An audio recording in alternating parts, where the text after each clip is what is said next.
In the early hours of December 9th, 2001, a man named Michael Peterson made a panicked phone call to 911, telling them that his wife, 48-year-old Kathleen Peterson, had fallen down the stairs and they should hurry because she was still breathing. Durham 911, where's your emergency? 1810 Cedar Street, please. What's wrong? My wife's had an accident. She's still breathing. What kind of accident? Still down the stairs. She's still breathing. Please Is come. she conscious? What? Is she conscious? No, she's not conscious. Okay, Please. how many stairs did you What? fall down? Huh? How many stairs? Stairs. How many stairs? Calm down, sir.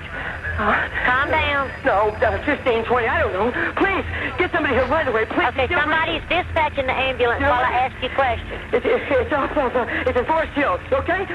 Please. 6 minutes later, he called back and reported that Kathleen was no longer breathing. She was gone.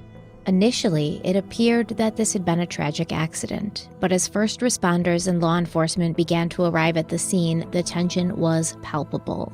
The Peterson family and friends felt that Michael was being unfairly targeted, that the police were only suspicious of him because he'd been loudly outspoken and critical of the Durham, North Carolina Police Department in his role as a columnist for a local paper. The law enforcement professionals on the scene claimed that from the moment they walked in, it felt as if something wasn't right, and that there was far too much blood for the death of Kathleen Peterson to be attributed to a simple and accidental fall down the stairs.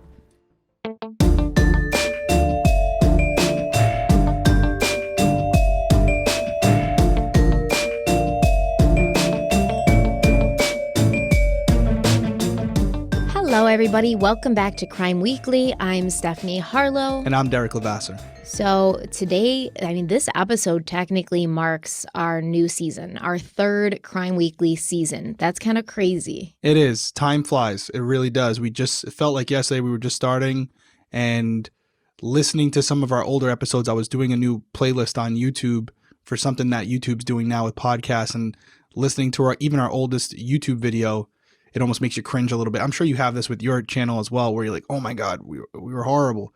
But it's like, it wasn't even like the sound quality wasn't great, but it was more like our cadence with each other. Cause for people who don't know, like we literally met each other, spoke a couple times, and then went right into recording. Like maybe had 5 conversations, 10 conversations before we hit record.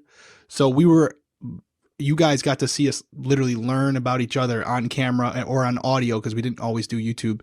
And to be 3 years later, it feels like now we do things that used to take us 30 minutes, 45 minutes in the beginning. We can bang it out in like 5 minutes now, like just the business element of it, like the ads and all that stuff. So it's been a good ride. I appreciate all the support from everyone over the years. It's so weird saying over the years, but I feel like we have so much to grow too. Like we're just getting started.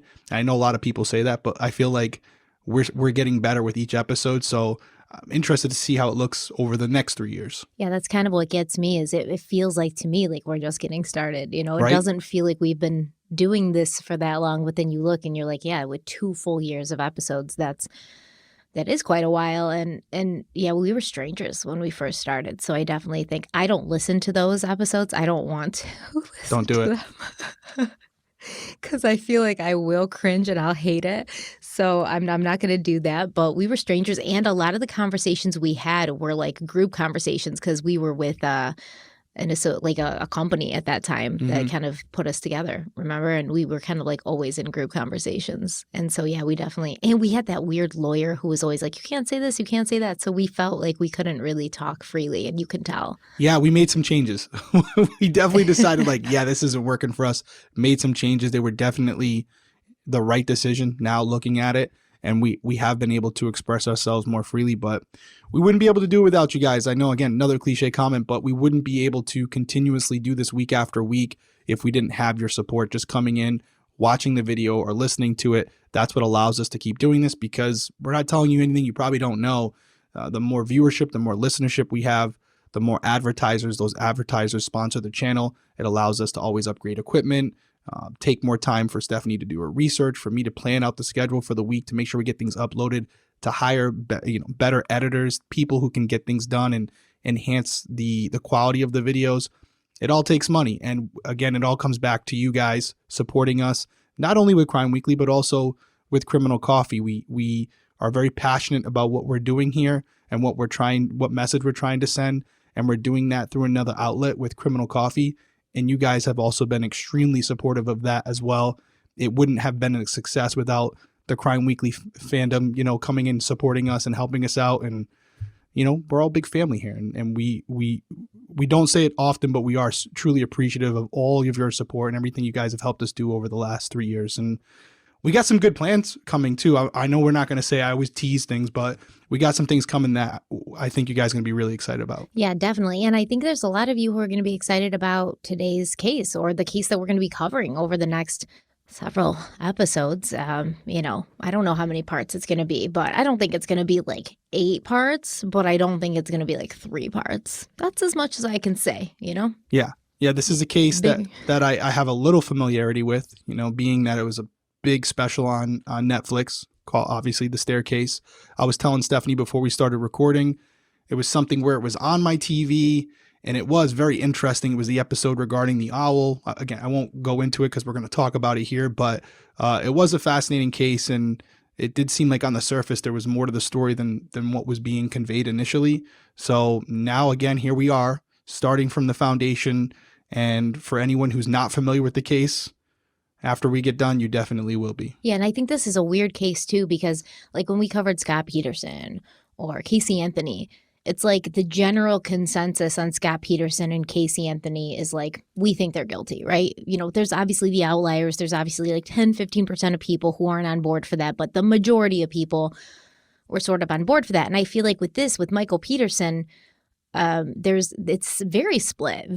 I don't even really know if there is a general consensus, which I completely understand. But one of our followers who we actually hung out with in Vegas, she messaged me on Instagram just like last week after we'd already decided to do Kathleen Peterson for our next series, and she was like, are you gonna do the Staircase? And I was like, I think we are, but don't tell anybody. So now you could tell people because it's out in the open. But yeah, we definitely have been planning to do this for a while. And honestly, it was me that was holding it back because I don't know.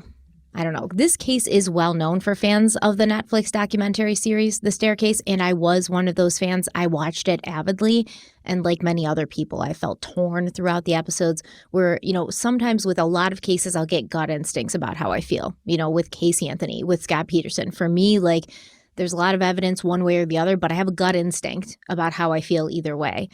And with this case, I just couldn't get a read.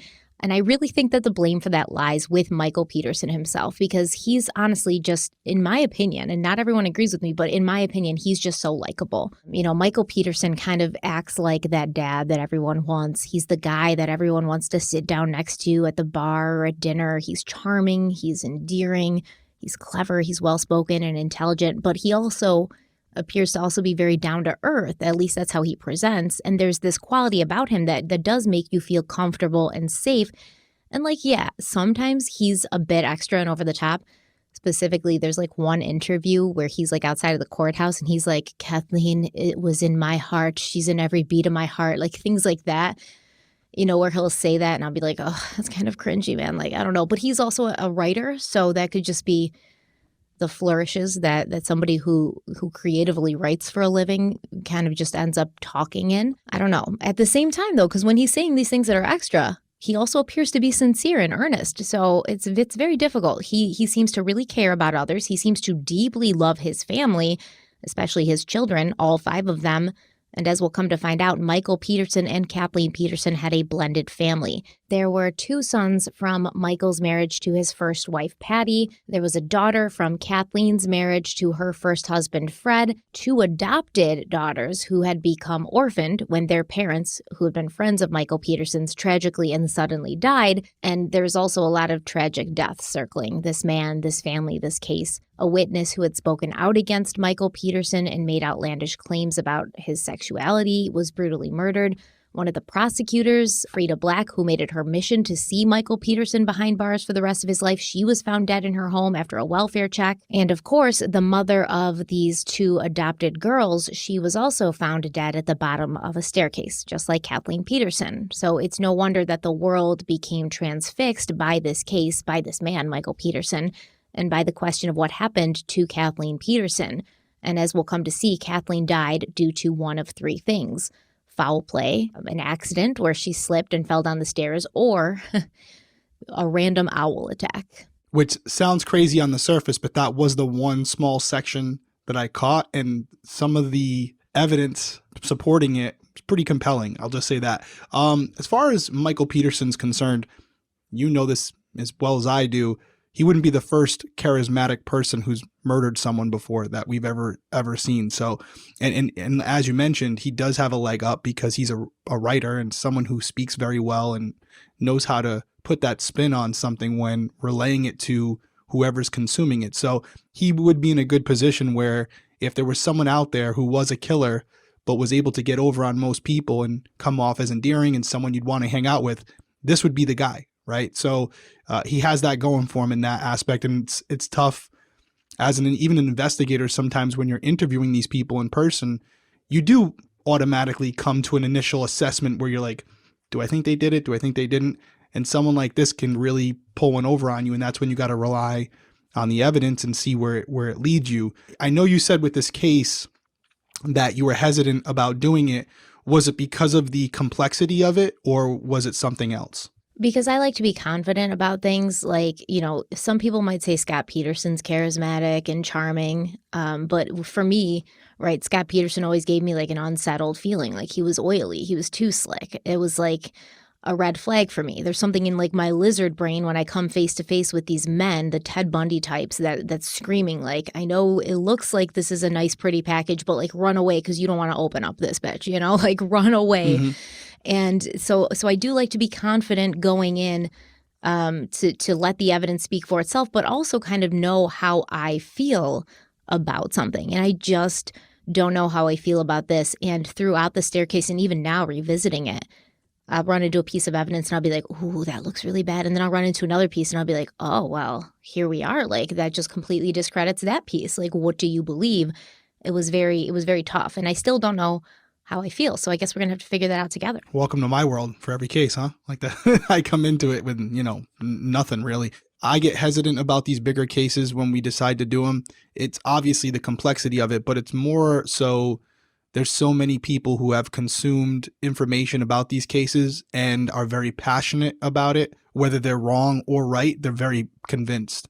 And I always feel like you're stepping in, quicksand with certain people where no matter what you say, you're not going to be able to convince them, and they'll do everything in their power to discredit what you're saying. We had a lot of it on the previous series we did. So, and I had it on Breaking Homicide too. Wherever the cases had some publicity, people become very invested in it. And this isn't a knock, but you have the normal people who look at the information like, wow, sounds to me like, this or that. Then you have other people who have the same information that everyone else has and hasn't been able to solve the case, but they're convinced they solved it. And and that's it. And they're the extremists. They're the ones that really make it not so fun sometimes. So whenever we do these bigger cases where people are stuck in their ways, I always get a little, I don't want to say nervous, that's an extreme, but I'm always a little hesitant because it's like, here we go. We're exposing ourselves where we know what we do and how the extent that we go when we cover these cases. So we have never really had an issue, but you always know when we're stepping into the wolf's den. It's this is allows a lot of people, or is it a lion's den? Could be both, I guess, right? What's the saying? I think it's both, I guess. Wolves and lions equally are dangerous. I don't want to step in either den, to be honest with you. I'd rather step in a wolf den than a lion den. Oh, that's a good argument. I could have that one with you too, because I'll tell you what, wolves are pretty bad too. But wolves could adopt you as their own, whereas lions are always just going to see you as food. The wolves may be like, oh, are you a wolf? Because they're just like dogs. Like dogs evolved from wolves. Therefore, wolves are cooler than lions, who cats evolved from, and cats aren't as cool as dogs. Like that's my whole reasoning. We'll roll with that. But either way, it's something where, we put ourselves out there for you guys. It's a case that I do like covering because it's something where many people are passionate about it, and we'll go to these different events and people will talk about them, and it's nice to have some knowledge about it where you can kind of go back and forth. So for my own personal investment, that's what I get out of it. Learning more about the case, seeing what you can take from it, applying it to other cases. And so I'm excited about it. We'll see how it goes. I'm sure it'll be You said minimum 3. There's no way this is going to be 3. I'm saying, I like guessing. I'm saying at least 6. Well, you're not guessing because I told you at least 6 earlier. Well, that's an when we were on the educated guess. phone. That just means I have inside information and I'm making an educated guess. Don't knock me for using what I know, Stephanie. If I have an inside track with the person writing the script, why you got to call me out? Just let me use what I got and let's see if I'm right. Dude, I love it. It's like when I tell you something and then later you come back to me and you tell me that thing and I'm like, I know you heard that from me, man. Possible. It's possible. I got a lot of people feeding me shit and it's tough to remember who told me. And sometimes I've told you things that I don't even remember telling you that I've had to discuss with you. It's just, there's only so much space in this big head of mine. I can't, I just write it. That's why I write everything down. Anyways, we're getting off. I'm sorry. I can see you guys now. Derek, shut up. So Listen, I'd like to do the cases that everybody knows stuff about because I think the exception is those people that are gung-ho and they troll you and they're like, you're going to see my point of view if I have to kill you. But then there's also I learn all sorts of things because there's only so much, like you said, my head is far smaller than your head. And there's only so much I can fit in this cute little tiny head. And we're talking physically, I'm not saying brain-wise. I'm saying physically my head is actually bigger than yours. It absolutely twice as big. You have a ginormous head, Yeah. man. And I have this little tiny head. I mean, and there's only so much I could fit in it. So no matter how much research I've done, and listen, I got a bunch of books. I like the books. I got Michael Peterson's book, Behind the Staircase, which, by the way, he doesn't make any profits off of, which I kind of thought was cool because a lot of the times people will write these books to just make money. It's a money grab.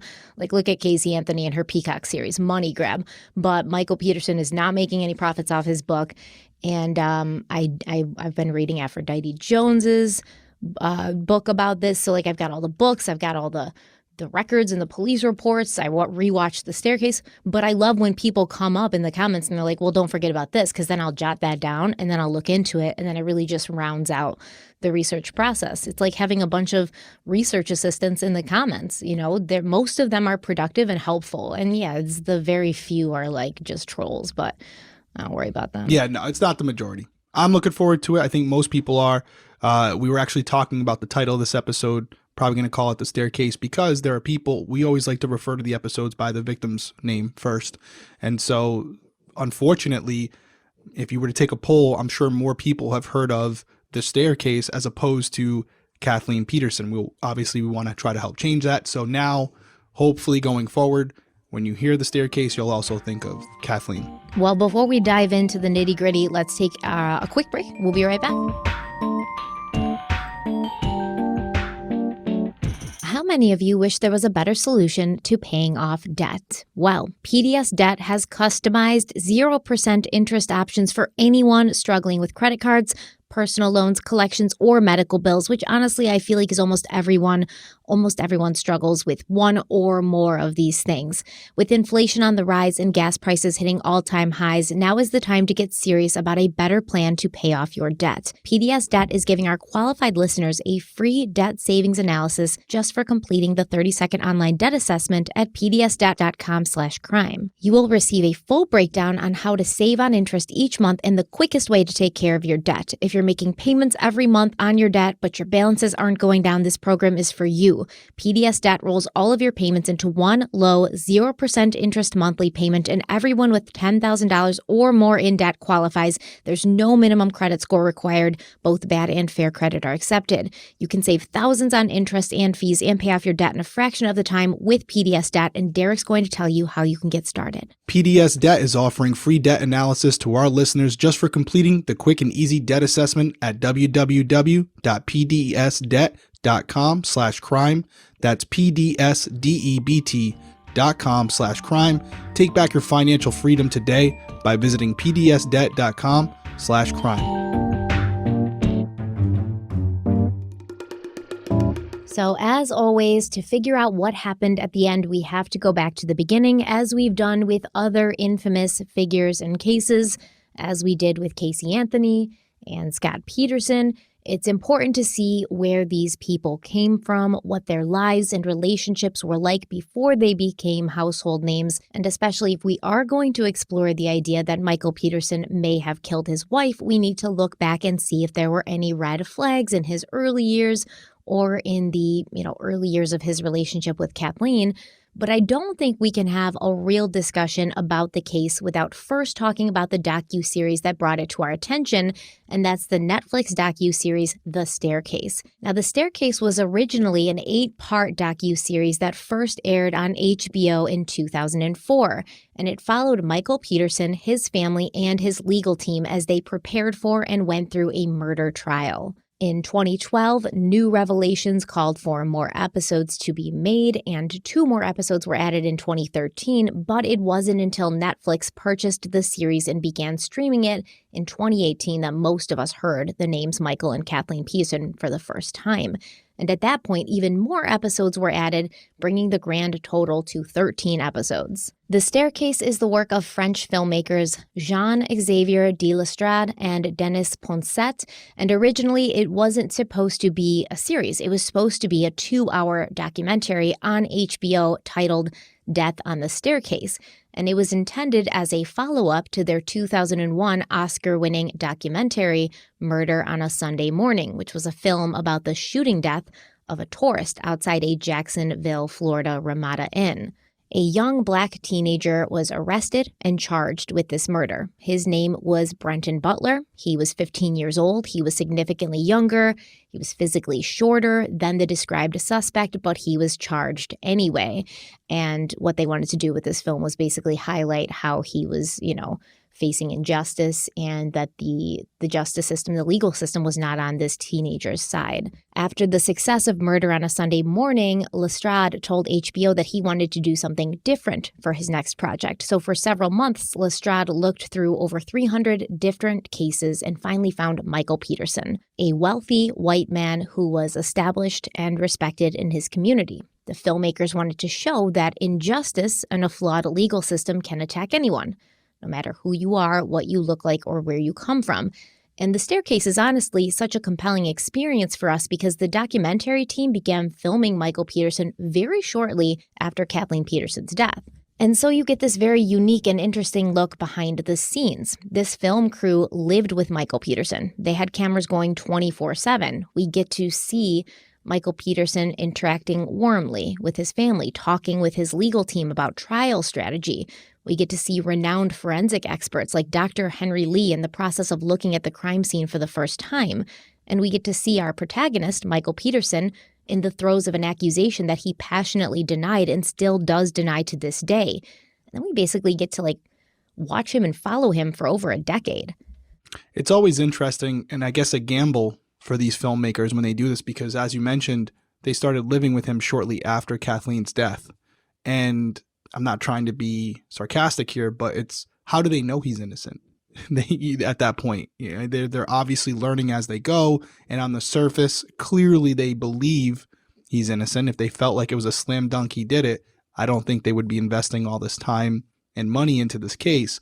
But again, it's interesting that they heard enough, obviously after speaking with Michael and his team, that they felt he was innocent, and they're rolling the dice. So, it's a big risk, and I know a lot of production companies do this type of thing now, but it always raises an eyebrow with me where it's like, I don't think this documentary, from the limited amount that I watched, was intended to be unbiased and objective and make you feel like, hey, you have all the information, you make your decision. If they're living with the guy and they're giving you the inside scoop from his perspective, naturally it's going to be more so in favor of him, especially when they're showing clips of him interacting with his family. And like you said, you want to hang out with him, right? You want him to be part of your family. So I don't think they're claiming to be impartial or objective, which is fine. You take the information, you learn from it, and then you go and get the other side from somewhere else. But they really went all in on this one. They really were trying to be impartial initially. And it's interesting because Jean-Xavier de Lestrade, this French filmmaker guy, he said, I didn't know if he was innocent or not. I spoke to him before I decided to make it, and he seemed to be very sincere in his love for his wife, Kathleen, in his innocence. So I said, well, let me, take this on. And initially, Lestrade still claims he doesn't even know what to think to this day. He doesn't know whether Michael Peterson is a murderer or not, but he did admit that while he isn't convinced of Peterson's innocence, the process of making the series and being there every step of the way made it clear to him that Michael Peterson did not get a fair trial. And this docuseries did begin an attempt to be unbiased, where Lestrade and his team, they didn't want to just show Michael Peterson's side. They also wanted to sit with the DA and the prosecution and get their side of things. And so for the first episode, or even two, maybe the first episode and a half, you do see and hear from the then district attorney, Jim Hardin, and his assistant district attorney, Mike Nofung, Frida Black, one of the prosecutors, she's in there, several law enforcement officials who were at the scene that day, including the lead investigator, Detective Art Holland. But then after that episode and a half or so, you don't really see or hear from them anymore, because after a few months, I believe 3 months, the prosecution side, they stopped cooperating and they cut off contact with the documentary filmmakers. So they were like on board at first. And then after 3 months, they were like, we're not talking to you anymore. They just stopped answering calls. They wouldn't take meetings anymore. So I'm not sure what that means. I think it could, without being there, my initial reaction would be the questioning changed, probably. You know, when they're doing their interviews, even when I was on Big Brother, you can kind of tell the narrative that's being written by the questions they're asking you. It's not like, oh, you're a detective. It's just common sense. I could always tell what producers were going to put in that week's episode based on the framing of the questioning. If there was a guy on the show, his name was Devin, good guy, had a bad run in the house, but I could tell that they were painting him as a villain because they would ask a question where the only answer would paint him in a negative light. And so Devin was a villain, man. See, that's my point. And he actually, he and I forgot that you watched it, but to get back to this, it's something where these lawyers are already, the prosecution's already probably apprehensive about working with a film crew. I would never agree to that during a trial anyways, but that aside, maybe they just didn't like the style of questioning where it was like, hey, listen, this isn't advantageous to our case. Let's stop doing it. They're living with this guy. They're talking to him every day. We don't know the angle they're going with here. And by signing off on these, whatever contracts they're signing off on, it's not like, unless they had it in there, prosecution has the right to be executive producers on it where they can cut out what they don't like. You know what I mean? They probably just said, hey, we're going to interview you guys. Whatever we decide to throw in there, we have the right to do that. And based on the framing of the questioning, their team probably got together and said, hey, why are we doing this? How is this going to help us? If anything, it's going to create something that could hurt us. So it could be just as simple as that, or just to play that other side, if they're doing things they shouldn't be doing, they obviously wouldn't want those things exposed.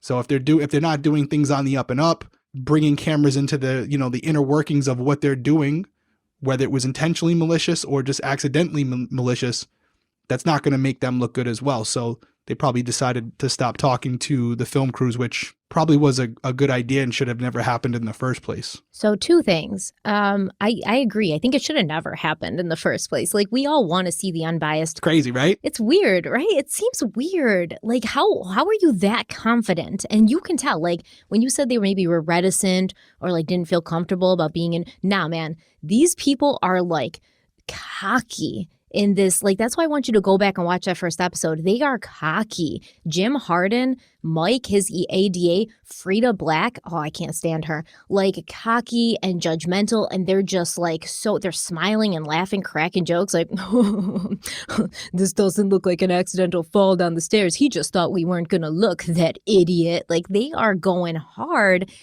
And I just don't get why they agreed to be a part of it, because although I want to see both sides, I don't think it makes sense for the DA who's going to try this case to allow a documentary crew and cameras to come in and like, oh, look at this case we're building against this dude. Then Michael Peterson's legal team may have access to information that the documentary crew picked up while they were in like the DA's office. It just doesn't seem smart, but I do think they were so cocky and so confident that they had him. They were like, oh, who cares? Open the doors. And then after a couple months, they were like, oh, man, all right, like maybe the forensics coming back aren't what we wanted them to be. Maybe the autopsy results aren't what we wanted them to be. Maybe Michael Peterson has this bomb lawyer, David Rudolph, and, they're giving us suppression motions. And now we kind of don't feel as confident and we want to just kind of close the doors and go back into our little turtle shell as we should have stayed in the first place. I agree. They definitely had some regret about even initially starting with it. I will say something you said earlier, that the filmmakers coming into it unbiased or trying to be unbiased. I don't think I'm saying anything that's completely out of left field here. They clearly had some opinion before coming into it because, again, there's hundreds of thousands, if not millions of dollars that go into this case. And there's a lot of things that happen before you guys see it. One of those being a pitch, right? There's a development process. There's a pitch to the network for them to invest in you and give you the money to film it. I can promise you they didn't go in there saying, we don't know if he's innocent or not. We just want to film it and see what happens. They go in there with an angle saying, hey, we believe this guy's innocent and we're going to see how it goes.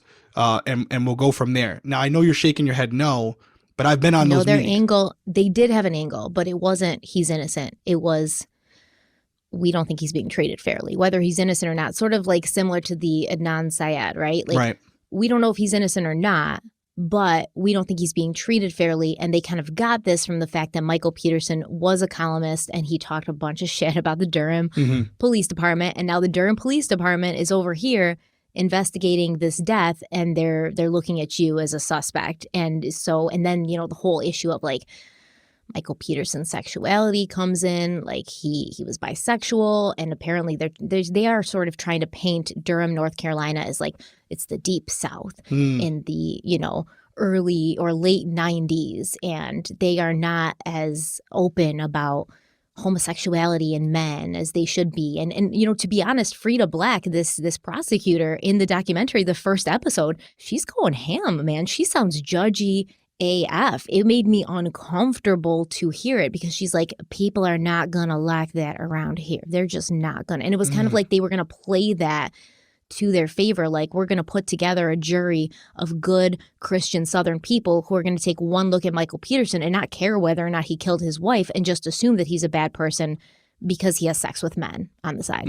Yeah, I would have loved to have been in that pitch meeting when they put the deck together. Deck is basically like a PowerPoint. To show them how they were going to, because you don't just, hey, we're just going to document it, see what happens. You got to kind of have a direction in which you're going, a beginning, a middle, and an end.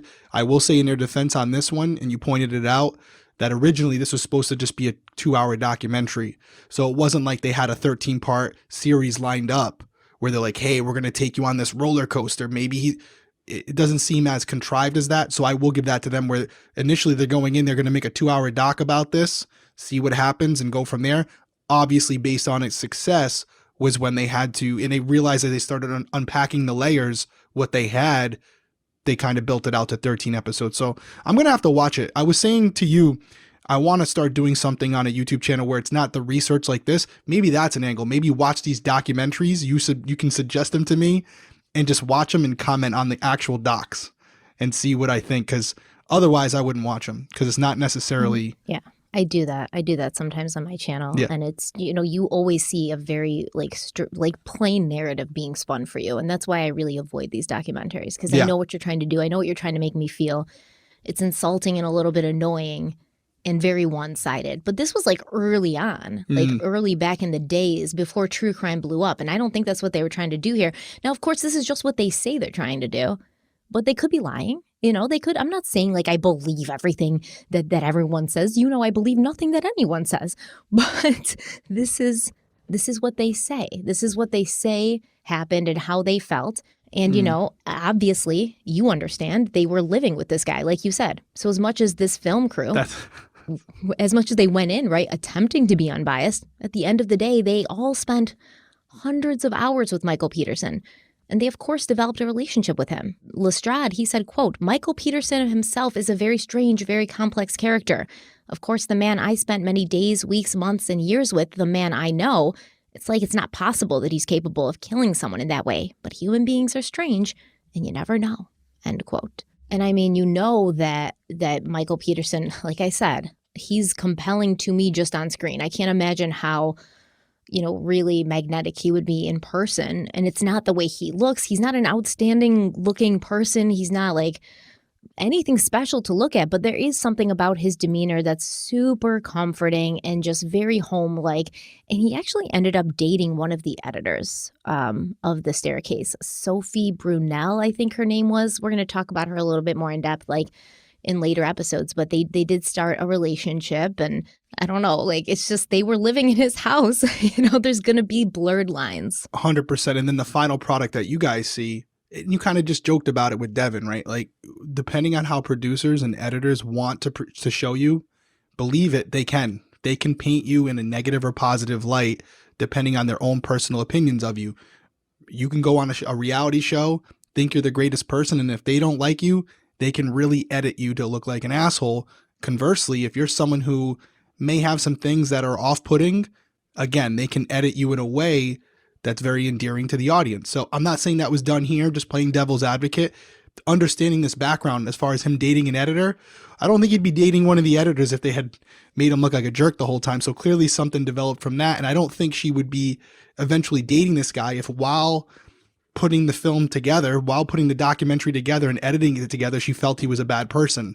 So she clearly had some that's feelings what I'm saying. a certain way about him. Like you could say he dated her so she made him look good in the final edit, but also she has to see all this uncut footage. So if there's something that makes him look like a violent maniac, wife murdering person, is she going to be like, yeah, this is the dude I want to start dating? And you'll never tell me any world where Devin is not an asshole. Like, I don't know how you could edit somebody to be that much of a dick without them actually being somewhat of a dick. I will say he lost himself in the show, but in reality, after the show, you learn a lot about who you are as a person. I did as well, and you can adjust from that. So he definitely did. He's doing well now. But I'll also say about Michael, the fact that he's on film recording 24/7.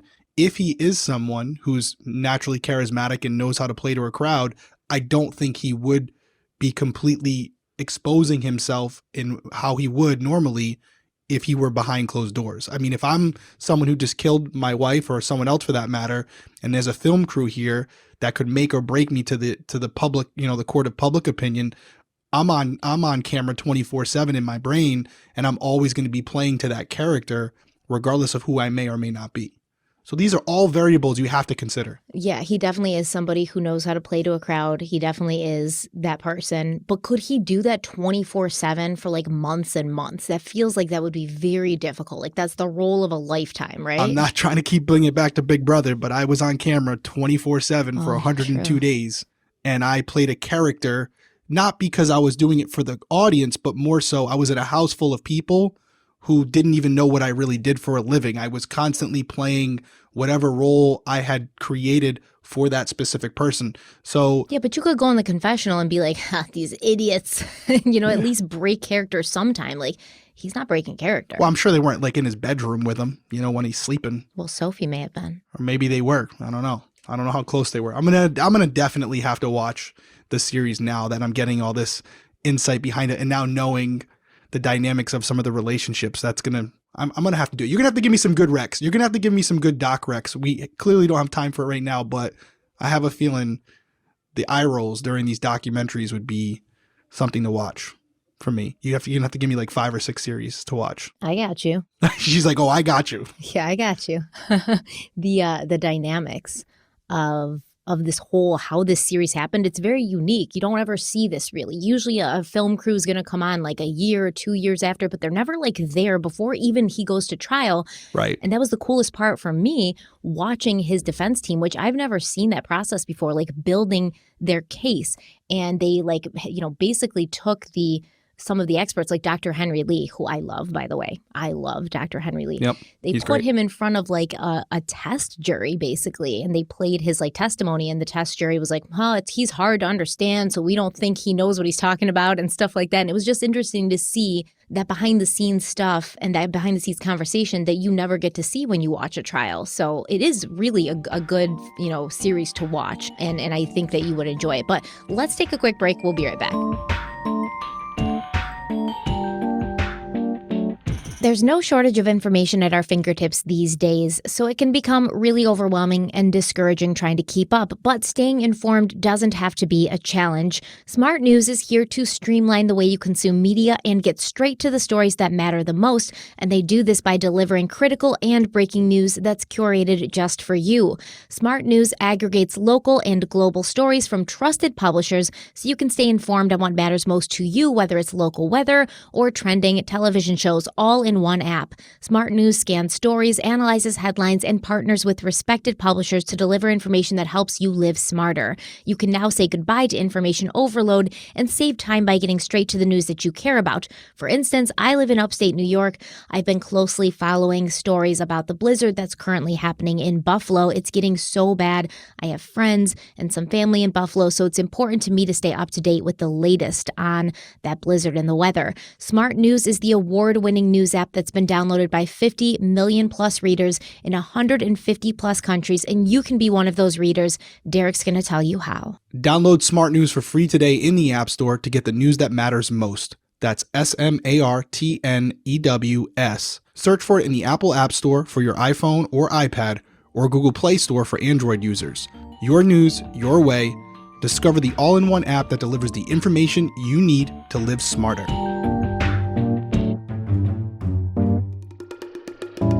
Okay, so this case is tough because the DA's office said they believed there was no way that Kathleen could have fallen down the stairs and sustained the injuries that she did, which were several, I believe 7 lacerations to her scalp. However, even though Kathleen did have these lacerations on her head, she had no skull fractures underneath the laceration, no brain injury or swelling. And the defense team, they claimed, listen, she slipped on accident. She'd been drinking that night. She was taking Valium. She was wearing these like flip-flops. So she was on her way up the stairs and she slipped and hit her head on several stairs on the way down, and then, as well as the molding on the wall. And that's why you don't see these skull fractures, because the prosecution said initially that Michael Peterson had beaten her to death with like a blow poke, like a fireplace poke. What do they call them? Fireplace pokers? The stuff that you like stoke the fire with? Yeah. Fireplace stoker is what I would call it, but yeah. Whatever it is, they thought that he had used that because that thing was missing when they like first investigated. But then you'd think if, she's getting beat on the head with this metal fireplace poker, you'd see some skull fractures, right? You would see something underneath as far as the skull or the brain go. I would expect to see something on the surface. Well, she had lacerations. She had lacerations. But no skull fractures, no brain swelling, nothing like that. So it could be more indicative of something where she sustained those lacerations while just falling down a flight of stairs. That's the what argument, the defense right? team said. Okay. And they said like she basically died because she went unconscious from hitting her head and she lost all of this blood and she died from blood loss. And we're going to talk about the autopsy next week because there's also some controversy with that, but it's not like it's straightforward on either side because we have, in this case, blood spatter experts being discredited, which was basically the reason that Michael Peterson was allowed to, go back to trial and take an Alford plea where he said, like, listen, I still am maintaining my innocence, but I understand that you, the prosecution, have enough evidence to, try me for murder. So I'm taking an Alford plea on time served. I'm going to get out, but, technically I'm saying I'm still innocent, but it's saying like, I know you guys could nail me to the wall if you wanted. But they basically discredited the blood spatter expert who had testified because this guy's testimony was a big reason why the jury found Michael Peterson guilty to begin with. So he gets discredited. And then we have medical examiners, the people doing the autopsy, who initially are saying one thing, but then they change their minds. And the defense team is like, well, listen, they changed their minds only because they were under political pressure. And like I said, we have a murder weapon that the prosecution hinged their case on, which was this fireplace blow poke that was missing at the time of Kathleen's death. But then later it was found in the basement of the home and it was covered in cobwebs. And then when it was examined, it was determined that the blow poke had not been used in a murder at all. So it's going to take some time to like pull all of these strings and see where they lead. But first, we need to talk about Michael Peterson and Kathleen Peterson, who they were, what they were like, and how their lives merged, for better or for worse. Could you go back real quickly? I know we talked about it off record when you were doing research, but the Alford plea, what that means. I know we have a lot of people who are big into true crime, But I think even you were like, hey, what exactly is this? But it's pretty interesting how people can come with this plea. What is the offered plea? What does it mean from the defendant's perspective? So, like I said, it means that Michael Peterson is going up and saying, and this was after he'd already spent, I believe, a couple years in prison. Right. And he said, listen, I am maintaining my innocence as I always have, but I am also recognizing and understanding that you have enough of a case against me where if this went to trial again, I might be found guilty. Therefore, I'm going to take this plea. And usually when you see someone take a plea, it's because they're like, okay, I'm guilty. But he's saying I'm taking a plea, but I'm not guilty. And if anybody's familiar with the West Memphis 3 case, that's what also happened with those 3 defendants. They were saying the whole time, we are not guilty of this. And I believe that they are not guilty of that, by the way. They're saying we're not guilty. We're taking this plea so we can get out and get on with our lives. Right. They get a plea deal. They might already be for time served. So it's something where I'm surprised. There's got to be a reason for it, but more defendants don't go this way, even if they're guilty, right? Like to just say, hey, listen, on record, I want it to be known that I'm still claiming my innocence, but I do acknowledge that the prosecution has put together a strong enough case where I could see a jury more than likely finding me guilty of these charges. So I'm not willing to risk that. I'll do whatever time I've already done and whatever excess I have left so that I can get myself out of this prison sooner than later. So offered plea, something where we don't see it as often as I would think you would, because you would think everyone... It has to be offered. It has to be offered to the defendant. By the prosecution? By the prosecution. And in my opinion, it's only offered when the prosecution literally knows that they actually don't have enough.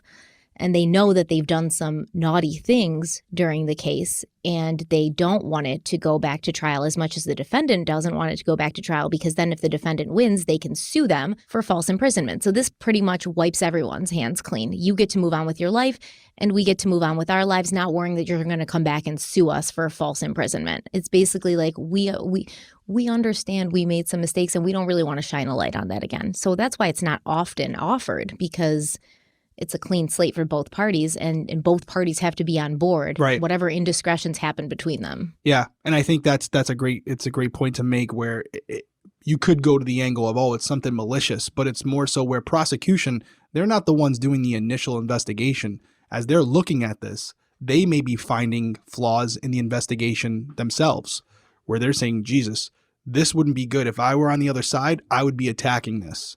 And so, as you just mentioned, it may be something where they see holes in the ship, and before they take the risk themselves, they're more than willing to offer something like this, basically saying, hey, we think we got a pretty good shot, but we also acknowledge that this isn't a guarantee. And I also think there's something to be said about the fact that with these cases, they may feel like, hey, we got the guy, he did it, but there's also a world where he didn't do it. And like you said, this clears the deck on that, where this person's acknowledging, hey, listen, you got enough, but I'm innocent. And as you said, down the road, when it comes to any possible civil recourse, it would give them more standing to kind of hold their head on, so the city or the state's not getting sued for millions of dollars, which I don't even know if they would be completely clear of that still, even with an offered plea. But I guess we'll have to see down the road if that ever comes to fruition. Have we had any? Well, you have the West Memphis 3, right, where they took the offered plea, but they got out. So I'm assuming they're suing the city civilly, right? Can they do that? That's the question, I don't know. right? I think that's the whole point. That's the question. I would have to consult with a lawyer, but they're now free. Or consult with Google. Consult with Google. Yes, that's not always.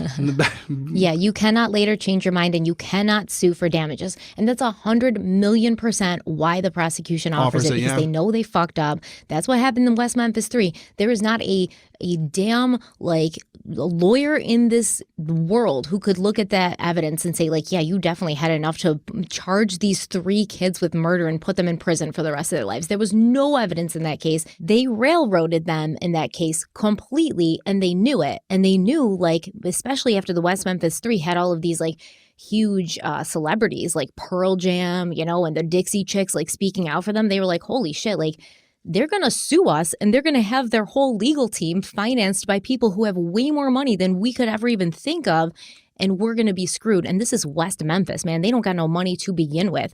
So it's going to, like, bankrupt this whole town. So, yeah, that's why they gave him an Alfred plea. And I do think that there was some of that happening with Michael Peterson. But at that point, when you're Michael Peterson, you're like, I don't even care. I just want to get out Right. at this juncture. Like, I don't want to take my chances. And the prosecution was probably like kind of bluffing, like, we have plenty on you, Michael. If you want to take your chances, roll the dice, sir. Like playing games. So let's talk about Michael Peterson. Michael Ivor Peterson was born on October 23rd, 1943, the first child of Eugene Peterson and Eleanor Bartolino. Michael had two younger brothers, Bill and John, who were born in 1947 and 1951 respectively, and a younger sister named Anne, who was born in 1953. And because their father was a career military man, the family moved around a lot. They lived all over the world, from Japan to Denmark, North Carolina, Virginia, San Francisco. And as a child, Michael became an avid reader. He loved stories of real adventure, and soon Ernest Hemingway became his favorite author, and this caused Michael to dream of one day becoming a celebrated novelist like Hemingway. How familiar are you with Ernest Hemingway? I've heard of him. No, I've read a couple of his things, but it's more like, doesn't he do like the shorter stuff too, right? So he's like the greatest American novelist of our time. And a very interesting person. But basically, he started off as a war correspondent. And the cool thing about Ernest Hemingway was he would go into like these wars to cover them for papers, but he wasn't satisfied with like staying in the safety and just like writing about it. He fought side by side, literally in the trenches with these people. He was injured, he was hospitalized just because he was there and he wanted to be close up. And there's this one story where Ernest Hemingway basically like steals a tank to go and like help these soldiers that he's become close with. And yeah, it's my kind of guy. I like that. He's so cool. So cool. He's a controversial figure, I will admit, but like nobody lived a more... Oh, Jesus. And I just said he's a good... Now you're going to set me up where I'm like, oh, sounds like my kind of guy. I think he's a cool guy. Listen, this dude had like 20 concussions in his life because I think he probably was not like super mentally well. He probably had like... You lead with the good stuff. And you're like, by the way, he's got some controversial things. He wasn't really actually controversial, but people think, whatever. Who cares? Honestly, he's a badass. He was the coolest person ever. He lived a really cool life. And I think he may have had a little bit of a self-destructive streak, but he was an amazing writer. War will do that to you, by the way. The war will fuck you up. So, take the strongest people and break them, seeing what those guys saw back then. It's not like it is now. Especially back then. We're talking like World War I, World War II, okay? That's what I'm saying. I mean, there was no attacking people from, 10, 20, 100 miles away with, missiles from a ship. It was trench warfare, man. Yeah. Exactly. It's hand-to-hand combat. And I mean, yeah, you're close, but those guns... And he was in it. Yeah.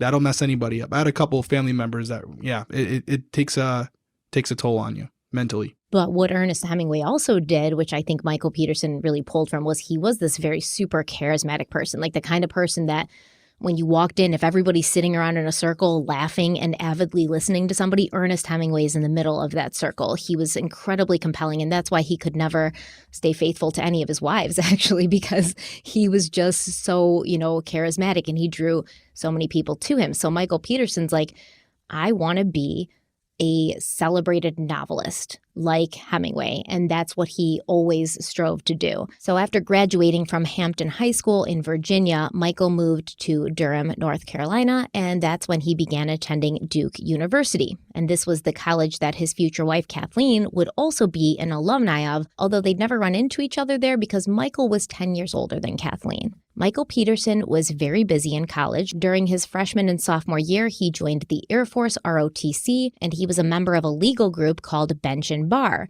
He was also a representative of the student union. He was on the staff of the Chronicle, which was the student paper. By his junior year, Peterson was on the debate team as well as the publication board. So that's basically just a group of people who oversee all the student publications, including the paper, the yearbook, and the campus magazine. And by his senior year, Michael Peterson was the editor of the Chronicle and the president of Sigma Nu, which is a fraternity. He also sat on the Interfraternity Council and the Council of Presidents. So he was a busy dude, not so much interested in like academics, but, interested in just these extracurriculars. We're going to talk a little bit more about it at the end of the episode, but he says something in his book, or he's like, Kathleen was always smarter than me. And, she never let me forget it. And I kind of don't like how he says that because it's like, he says it like playfully, like kidding, but not really. Like I've heard men speak about their partners like that before, where they don't want to come out and like be resentful, obviously, but they get a little dig in there. So in 1965, Michael graduated from college with a degree in political science, and then he began attending law school at the University of North Carolina, Chapel Hill. Isn't that the same school that Faith Hedgepath went to? That's correct. Yeah. Been there. Beautiful school, by the way. Amazing campus. But yes, that is the school. Yeah, that's what stuck out to me. As soon as I said it just now, it's like I saw her name. But while he was attending law school, Michael actually visited his family, who at that time were living outside of Harrisburg, Pennsylvania, because his father was stationed at the U.S. Army War College. And it was there that he met a young woman named Patricia Balkman, who was also visiting her military parents on her break from the University of Texas in Austin. I guess they kind of hit it off. There's not much out there about Michael and Patty's early years, but it seemed like they sort of had things in common, like they both came from military families. And when you're young and you're not really thinking about like the extended future, that's all you need sometimes, just this one thing in common, like, oh, somebody finally understands me. And I do understand that being a military brat and being in a military family is something that not a lot of people understand, because Michael Peterson's father was in the military for like 30 plus years. So literally his entire childhood, they always traveled around. They never stayed in one spot. They didn't have roots. And I think that when you find somebody who can understand that, it's very like, comforting at first. But I don't know if Michael and Patty had much else in common. Michael and Patty would get married in Virginia in 1966. And then Michael Peterson began working as an analyst for a defense consulting firm in Washington, D.C. And this government think tank would eventually send Peterson to Vietnam to conduct studies about how mechanized divisions could win the war that was raging there. That's the Vietnam War. Michael Peterson, at that point, when he was in Vietnam, he saw for himself the violence and the carnage that was happening there every single day. And what he was seeing didn't necessarily match with the papers back home, what they were printing. Because as we know, during the Vietnam War, the media in the United States was very positive about the war. You had a lot of like student protesting the war at that time. But the papers were like, this is the best thing ever. We're doing such great work. Nobody's dying. Everything's great. And Michael Peterson was like, no, it's like horrible. Like we got guys out here dying every day, like young guys who came here thinking that it was going to be easy because that's what the media is saying, and it's not easy. So he felt, kind of almost like a contempt where he'd been a little bit like positive about war before because he came from a military family. He sort of became negative about it at that point. And he did not like the war correspondents that were covering the Vietnam War because he thought that they were lying. And he was like, you guys are all safe and sound while these men are fighting for their country and dying. And then you write stories about glory and success while all of these people are losing their lives. And he felt that these reporters should have been more like his idol, Ernest Hemingway, who was also a war correspondent, but who, like I said, literally got into the trenches. And he fought next to the men that he was writing about. And so Michael Peterson also wanted to see combat so that he could also write the great American war novel like Hemingway. So he quit his job and he enlisted in the Marines. Michael Peterson would use his experience fighting in Vietnam to launch a successful career as a novelist, publishing The Immortal Dragon in 1983, A Time of War in 1990, and A Bitter Peace in 1997. However, a lot of his clout as a war hero came from Peterson's claims that he had been awarded the Purple Heart after being injured when a landmine exploded, killing his radio operator and sending shrapnel into Peterson's leg, which ended up leading to his honorable discharge. And this turned out to be a false claim. Michael Peterson was awarded the Silver Star for gallantry in battle. I did look that up because all of this stuff is public record. You can find who's been awarded these things in the military, and he did win that for something that happened on February 22nd, 1969, when U.S. bases all around South Vietnam were attacked. But recollections vary, even on that point. Major Ron Smaldone, who had recommended Peterson for the Silver Star, said, quote, "That evening he demonstrated that he had what it takes when he's under heat. It's as close as you can come to circumstances of life and death right before your eyes. You have to stay in control. That's what Michael did." End quote. However, Leo Hazelton, who was a corporal under Peterson in 1969, he remembered that night differently. Hazelton said that when the opposing forces descended on them, Michael Peterson panicked, and he and another Marine had to restrain their commanding officer, Peterson. And he said, quote, "All I know, the lieutenant who was there that night got a little squirrely. The world was coming to an end, according to him. Maybe it was, but you don't run around in circles," end quote. Military records show that Leo Hazelton was in Peterson's company at the time, and he was also promoted to sergeant less than 2 months later, but Michael Peterson claims that he doesn't believe Hazelton was even there that night. And Major Ron Smildone said he doesn't remember anything coming over the radio that night or anybody saying afterwards that Michael Peterson freaked out and needed to be restrained. Either way, Peterson did not win the Purple Heart for his actions that night.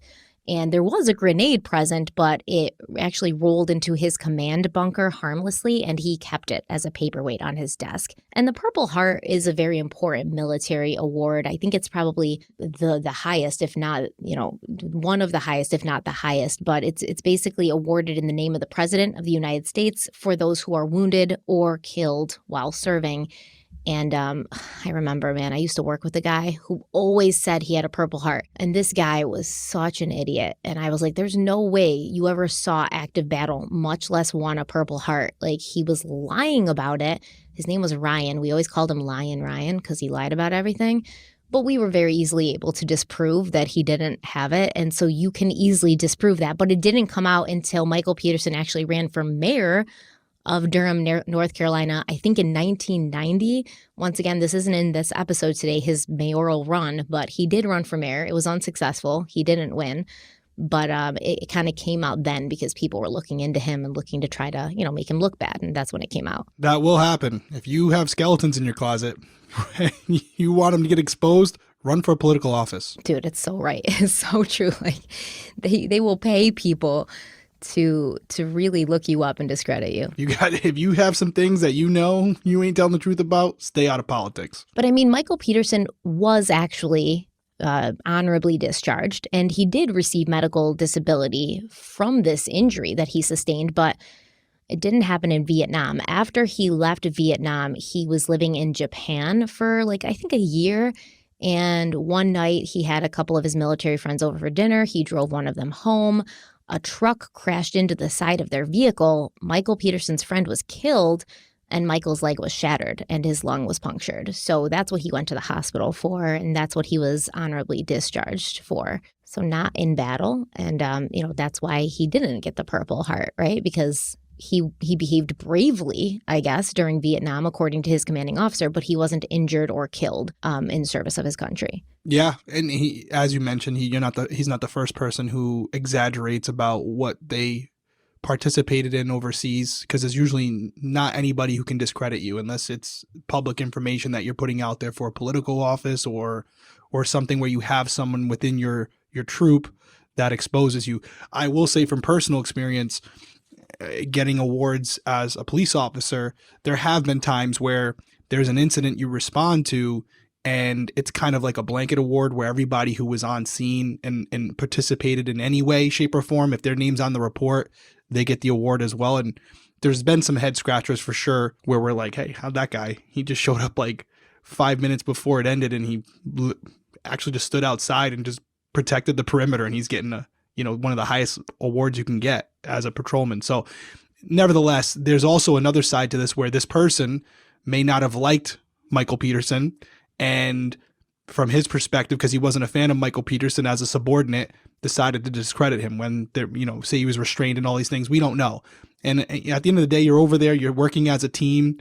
Some people react differently under stressful situations. It doesn't mean that they didn't contribute in a positive way, but it's going to be a he said, she said. We'll never know the truth, but it is for our purpose important, because when we're looking at Michael Peterson as a murder suspect, you want to start to evaluate his credibility and his integrity as a person when it comes to his perspective of himself, when maybe there's not someone there that he feels is going to discredit him. And so when you're looking at someone who's being looked at as a potential killer, yeah, these things do become important, because how old was he at this time? This is 1969. How old was he around? I mean, 20s, early 20s. So early 20s, young, but not a kid, and knows right from wrong and knows the significance of these types of commendations and awards and how it can be perceived if you're lying. So he would know this is not the right thing to do if he was intentionally lying about the Purple Heart. And so is that something you would consider when evaluating his level of truthfulness when it comes to something that could put him in prison for the rest of his life? Yeah, of course. If there's someone else, because I don't think it's a normal thing to lie about receiving the Purple Heart. Yes, it happens. I think it is, man. No. I think it is. I think a lot of people, or maybe not about the Purple Heart, but a lot of people come back with all these war stories, like you said. But there's a difference. I think that, and I even think the Purple Heart people come back and lie about, but I think it takes a certain type of person to do that, because you're not only disrespecting the military, but you're disrespecting the people who have received it. So it takes I'm just going to say a shitty person to do something like that. So I don't think it's the majority of service members. I do think stories, like you said, war stories can get exaggerated as far as, maybe sensationalized a little bit for story purposes, but there's not necessarily something nefarious there. You're sitting around with your buddies. You might add a couple extra booms or something in there to make it a little bit more of a fascinating story. But when you're telling people, I received the Purple Heart for this, or you were discharged from the military because of this injury you sustained in combat when really it was a crash while off duty, that's significant. It doesn't make you a killer, but I do think it's something that we would be ignorant to not consider it as we're evaluating things that Michael is going to say in the future as we progress through the series when it comes to his involvement or lack of involvement with something surrounding this case. Again, he was young. People make mistakes, but I don't think it's something where you go, everyone lies about getting a Purple Heart. Not a big deal. I think it is something to consider going forward. I mean, he was young when it happened, but I don't think he was young when he was lying about it. Right. I think he kept that going until he was called out. And, I think he eventually said, like, oh, well, I don't like to think about that night, and that's why I lied. Like, that don't make no sense to me, but that's neither here nor there. We also have to remember that Michael Peterson, although he wrote fictional novels for the most part, I believe he wrote 2 nonfiction novels, but he wrote fictional novels for the most part, and he wrote about war stories and stuff. So it does seem like he takes from his personal experiences, write what you know, as Ernest Hemingway did, and he maybe confabulates like what he's writing about and what actually happened, to the point where he almost starts to believe that what he's writing actually happened, because he wrote in one of his books a very similar, he even wrote about like a commanding officer like freaking out and having to be restrained by 2 other Marines. But then he was like, that wasn't me that I was writing about. And yeah, this guy, Leo Hazelton, he may have just not liked Michael Peterson, or let's say Michael Peterson knew the enemy was coming and he freaked out for a second, because he's just like this kind of like, normal kid off the street. We spent the last, how many years at Duke University, and now he's like in a war and the enemy's coming and he freaks out, but then he gets his shit together and he ends up, like helping people. So there could be both happen. You could freak out, but still get your shit together in time to make it worth something. And I'm not going to judge anybody who freaking puts on a uniform and goes and fights, because that's scary no matter what way you cut it. You're brave no matter what way you look at it if you do that to begin with. Yeah, and I'm not judging him at all for that. If he, like you said, he freaked out or not, it's kind of irrelevant as far as what we're doing. Like you said, there's very courageous people who have a moment where they get scared. I know it's happened to me. So it's definitely something where that's normal for me. So whether it's true or not doesn't matter. I think the bigger issue here is the conscious decision to lie about something so significant that he knows can be cross-referenced and checked and discredited if they really wanted to. So to go there and to push that narrative, I think is a deeper issue than whether or not he freaked out in the middle of a war zone. That doesn't affect me. But for what we're doing, trying to establish his credibility, his line, as far as how trustworthy he is, I do think it's something to consider. Again, doesn't mean he's a killer, but something as we're going forward and we're looking at interviews he's done, this is something you have to consider. I agree. Let's take our last break of the episode and we'll be right back. One of the most exciting things about a new year is that you have no idea what adventures are in store for you. From new travel experiences to new jobs or picking up new skills, there's no better way to prepare for 2023 than by learning a new language with Babbel. Babbel is the language learning app that's sold more than 10 million subscriptions. Thanks to Babbel's addictively fun and easy bite-sized language lessons, you can now feel confident no matter where the new year takes you. What language have you really always wanted to learn? French, Italian, Spanish, German. Babbel allows you to choose from 14 different languages, and with Babbel, you only need 10 minutes to complete a lesson, so you can actually start having real-life conversations in a new language in as little as 3 weeks. And that's because Babbel's lessons were created by over 150 language experts, and they're voiced by real native speakers, not computers, where other language learning apps use AI for their lesson plans. Babbel's teaching method has been scientifically proven to be effective, and their speech recognition technology helps you improve your pronunciation and accent. There are so many ways to learn with Babbel. Besides their lessons, they have games, podcasts, videos, stories, and even live classes. Plus, Babbel comes with a 20-day money-back guarantee, so you have nothing to lose and no excuse why you should not start your new language learning today with Babbel. If you want to check Babbel out, Derek's going to tell you how you can get started. Right now, get up to 55% off your subscription when you go to babbel.com/crimeweekly. That's babbel.com/crimeweekly for up to 55% off your subscription. Babbel, language for life.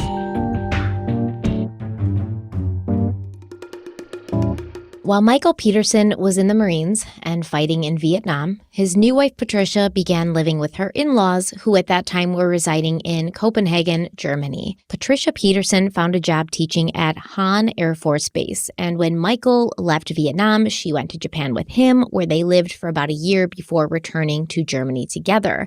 Michael and Patricia would actually live overseas for a good portion of their marriage, and they returned to North Carolina for, periods here and there. They returned, I believe, for about a year so that Michael could once again attend Duke University and continue his education under the GI Bill. But when their first son, Clayton Peterson, was born on December 13th, 1974, they were back in Germany, and they were still there when their second son, Todd, was born on March 14th, 1976. A friend of the Petersons in Germany, Patricia Finn, remembered that Michael Peterson was a good father. He was gentle and loving with his boys, and both Clayton and Todd would later recall that, yes, they would sometimes get spanked by their father if they acted up, but it was never overly aggressive or physically harmful. Even in disagreements with his wife Patty, Michael would always be the one to chuckle and walk away instead of becoming aggressive or violent. Some might say that chuckling and walking away during an argument is passive-aggressive, but okay. However, Patricia Finn remembered that Michael wasn't necessarily the best husband, and maybe the marriage between Michael and Patty was not very equitable. His wife, Patty, was the main breadwinner. She was the only one with a job, and Michael spent most of his days working out in the gym and then locked away in his office where he was trying to write the next great American war novel. Because Michael was the one who didn't have a paying job, he was supposed to take care of the house, but he didn't, and for the most part, the Petersons' home in Germany was always chaos and always a mess, and if Patricia Peterson confronted her husband about him not pulling his own weight, he would get very defensive and angry, and he would blow up. And this caused his wife to eventually begin walking on eggshells around him. The Petersons also seemed to be financially well off, even though it was only Patty working, and, they lived very well on just a teacher's salary. And it didn't really explain why they were driving a Mercedes, why they had, a nice house, expensive wine in their cellar, and constant trips that the family would take. Vacations in the Azores, Thanksgiving in Copenhagen, and Christmas in Nuremberg, plus many trips back home to the States. For example, both their sons, Clayton and Todd, were baptized in Atlanta, Georgia. And I feel like Patty took trips without Michael. Sometimes she would bring the kids places with friends or neighbors because they lived outside of an Air Force base in Germany. So there was a lot of Americans around and they all got really close. And Patty took the kids to Paris one year. So they're going on a lot of trips. They have a lot of things and nobody can really understand why. And one year, Michael's sister and her husband, John Christensen, they visited the Petersons in Germany, and John kind of jokingly asked Michael Peterson, yo, where are you getting all this stuff from? Are you working for the government? You seem to have a lot of money. And he claimed that Michael Peterson got weird about it. And he was oh, I can't answer that. And even Patty was oh, we can't answer that. But some people have claimed that Michael Peterson told them that he was working for the government or the CIA. He said he was in Germany doing consulting work for countries on behalf of the government.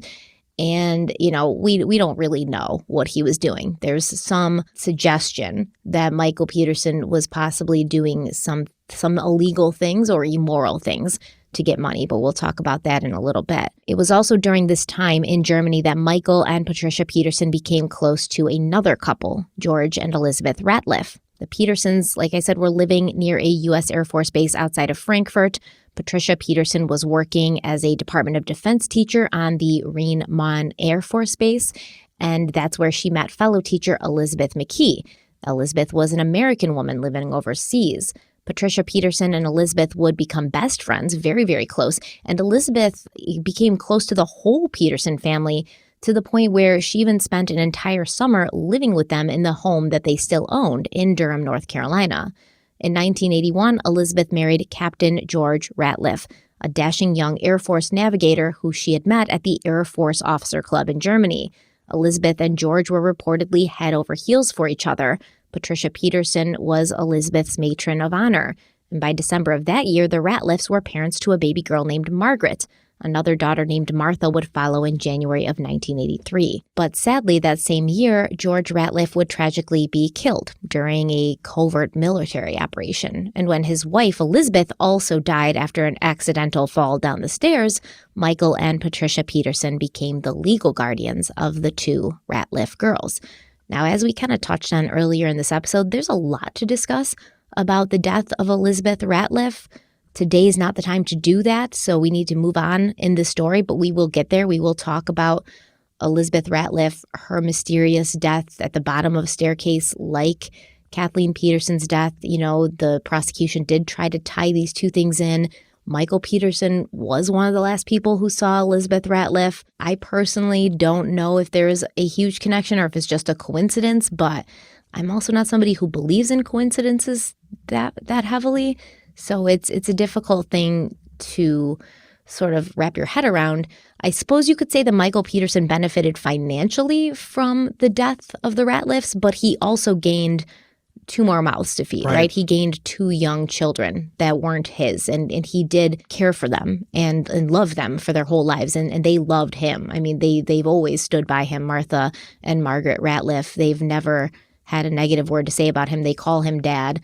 As far as they know, he's the man that raised them because he did. And I think that's a pretty noble thing to do, no matter which way you look at it. I've always felt uncomfortable even looking at that, taking in two children that are not yours and raising them and loving them and caring for them forever and trying to find like a negative spin to that, because it takes a certain kind of person to do that. I agree with what you're saying there, but I also think that when it comes to Elizabeth's death and the fact that it's so similar to Kathleen's, we would not be doing our job if we didn't look at it, which we're going to do. We're going to dissect it, break it down, and I could see how the prosecution would do that as well and how they would try to make it part of their case. I will say, giving Michael some credit as far as his intelligence is concerned, although killers do many times have an MO, a modus operandi as far as how they carry out their murders. If this was someone who's trying to make these two separate incidences, let's say for this conversation, he is responsible for both. You would think if he had half a brain, he would probably choose a different route for the second murder so that there wouldn't be this correlation between the two if he were responsible for both. Now, it could just be that that's the way he does things, but if you're trying to not draw attention to it and make it really look like an accident, you probably wouldn't choose to do it the exact same way you conducted a previous murder. But as you said, this is just the foundation.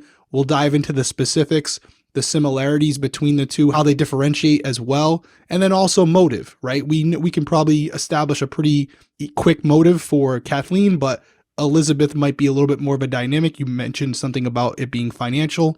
So, but conversely, he had two, like you said, two more mouths to feed. So we'll dive into it. But as far as the case is concerned, yeah, you have two women in his life that both die in a similar manner. Yeah, we gotta break it down. I mean, you could also say, just for the sake of argument, to be devil's advocate, if you killed somebody in 1983 and you successfully passed it off as an accident, like so many years later, you're going to be like, hey, this worked then in Germany. This is the United States. It's been so long. It's so far, and nobody's really going to put this together. And I know this is a tried and true method because it worked once. You could just say that too. You could. And then at that point, I'd have to take back my compliment about his intelligence. But yeah, you could. You absolutely could. Yeah, just because somebody's smart doesn't mean they're like use common sense all the time, you know? Well, that is common sense is somewhat part of your intelligence. I mean, if you Yeah, I mean, if you think that, hey, this worked one time, I got away with it where no one put two and two together because it looked like a freak accident. Let's try our luck again because they're not going to look into it. Yeah, I mean, I guess he could, but then, yeah, that would take away from what I had perceived as some level of intelligence. He's a writer. He does all these things. You would think as a fictional writer, he would think outside the box in these situations. Yeah, he'd be a little bit more creative. That's what I'm saying, without trying to be insensitive, but you would think he'd be able to conjure something up that may be a little different for the second one if he were responsible for both or even one of the two. So, Yo, that's what I was just going to say. Like, maybe Elizabeth's death was an accident. And he was like, oh, shit, she died like that. And it was an accident. So I can make it look like Kathleen died like that because I know that people die from falling down the stairs. That'll be an interesting segment to cover, to break down the two and break them down and compare them side by side, because maybe they are very similar, or maybe there's some obvious differences in there that don't make them as plausible as we would like to believe, or some people think. So now Michael and Patricia Peterson are the parents of 4 children, like overnight, their own 2 boys, as well as Martha and Margaret Ratliff. So obviously Michael and Patricia Peterson's lives are going to change a lot here.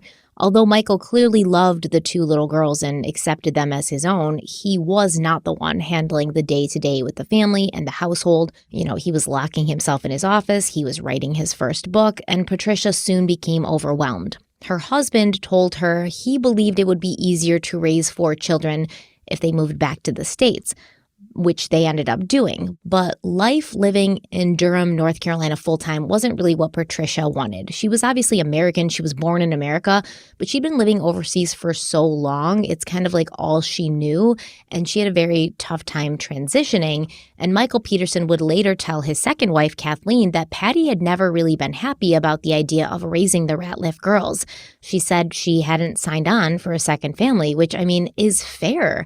That's a big decision. That's a big responsibility. And for something like that to happen overnight, you didn't really expect. Maybe you knew you were in the will of Elizabeth Ratliff as these girls' guardians, but you didn't expect that this young, healthy woman was just going to fall down the stairs one day and die. And then all of a sudden, you have 2 more kids. And these were little girls, The youngest was just born, I think, basically 6 months earlier, and the oldest was only about 2 or 3 at the time. So this is a huge responsibility, especially when you're the only one working full-time and your husband's over here clicking away, writing a book, which he would go on to eventually write a book, but it doesn't matter at that time when you need help, right? You need help. And according to Michael and Patty's son, their oldest son, Clayton, his parents' relationship was never really intimate or romantic. It was always very platonic. And as Patty became more and more unhappy with Michael and in Durham, Michael was becoming close to another woman, a neighbor who had recently been divorced and had kind of been left on her own to raise a young daughter. This woman's name was Kathleen Peterson, and her daughter Caitlin was around the same age as Margaret and Martha Ratliff, and so the 3 girls became friends and playmates. Kathleen Hunt was born on February 21st, 1953 in Greensboro, North Carolina. She had an older brother, Stephen, who was born in January of 1951, and 2 younger sisters, Candace and Lori, who were born in Lancaster, Pennsylvania, where the family had moved in 1955. Kathleen was an amazingly impressive person, and her drive in life most likely came from her parents, John and Veronica, who always highlighted the importance of an education. At McCaskey High School in Lancaster, Kathleen was president of the debate club and the editor of The Generation, which was the school's magazine. She was also the first student who was selected to be allowed to take advanced Latin classes at Franklin and Marshall College while she was still in high school. This overachiever attitude did not fade out as she grew older, and Kathleen would become the first female student to be accepted into the School of Engineering at Duke University in 1971. In college, Kathleen stood out academically, but in the summer of 1972, she became temporarily distracted when she met Fred Atwater, a graduate student and a teaching assistant at Duke in the physics department. The two began dating, and they would get married on August 3rd, 1975, the same year Kathleen graduated from college with a bachelor's degree in civil engineering. The young couple remained in North Carolina. Fred was working on his doctorate degree, and Kathleen went back to school to get her master's in mechanical engineering. But when Fred Atwater got a research job at the Johns Hopkins Applied Physics Lab, he and Kathleen moved to Columbia, Maryland. And in 1977, Kathleen turned down a great job with Procter & Gamble because her husband Fred didn't want to relocate. She would eventually take a position as an applications engineer with Baltimore Air Coil Pritchard. That's a subsidiary of Merck, and in 1982, she was promoted to product manager for engineered products. That same year, Kathleen and Fred welcomed their first and only child, a daughter named Caitlin, who was born on April 27, 1982. For a few years, everything moved along smoothly, but the Atwaters did have to eventually relocate again in 1986 when Fred took a job with GTE Government Systems. This was a job that brought them back to North Carolina. They settled in the Forest Hill neighborhood of Durham. They bought a nice house, they bought a sailboat, and for a time, Kathleen pulled back from her career to focus on settling them in. But in June of 1987, Kathleen took an entry-level position with Nortel. At that time, Nortel was a Canadian multinational telecommunications company, and they had a location in the Research Triangle Park. That's a commercial center in North Carolina for the Raleigh, Durham, and Chapel Hill area. Kathleen would go on to rise in the ranks of this company very quickly because she was smart, she was good at her job, and she was hardworking, very focused. And soon she would become their director of communications, making $250,000 a year and traveling the world from China to Russia. But first, she had to get through a lot of hardship. $250,000 in the 1980s, that's big money. It's a big $250,000 back then would get you a lot. I mean, clearly not just quantifying her success by her money, but also, the comments that Michael would make about her being smarter than him and letting him know about it. It sounds like they were warranted to put it lightly. She was don't take our word for it. Look at her resume. Very impressive. I mean, I don't even know what engineers do, to be honest. I don't have any idea. They build shit. Yeah, but I don't even think they build shit. They imagine how to build shit, right? And how to make, that's even, I think that's harder than building shit because you got to make sure, it's like being an architect. You got to make sure the building doesn't fall over, right, or a big gust of wind isn't going to topple like a skyscraper. So you have to really be smart, not just in general, but mathematically, which I am not smart mathematically. So she must have been, the first female student to be accepted into Duke's School of Engineering. That's a big accomplishment. Yeah, Duke, I think most people know this. Duke is not an easy school to get accepted to. It's a very high academic. I think it's Ivy League, isn't it? Is Duke Ivy League? It might be. I think it's considered Yale, Ivy League. Brown, Columbia. Duke? I don't know. That's, again, I guess we're not smart. We're not smart enough to go to Duke. Yeah, no doubt. No doubt. No, it says Stanford University, Duke University, and Penn State are not part of the Ivy League. They're very hard schools to get into. They're prestigious. Yeah, yes. Very hard schools to get into. And like you just pointed out, the first female ever to be accepted to the engineering program. So you think about how hard that would have been, where at that time, that's something that they didn't want a woman to come in and become better than they were, smarter than they were. And at this point, she must have put something on paper and displayed something where they couldn't deny her because it would have been so egregious. She had to be not only qualified to be in the program, but above qualified to the point where she was smoking all the guys and they had no choice but to accept her. So that just says something. Yeah, I think she probably had to be very persistent as well. Good for her. And that's, it's kind of something that a lot of people say about Kathleen was she just wouldn't stop. She had her eye on the prize. She knew what she wanted. She knew where she wanted to go.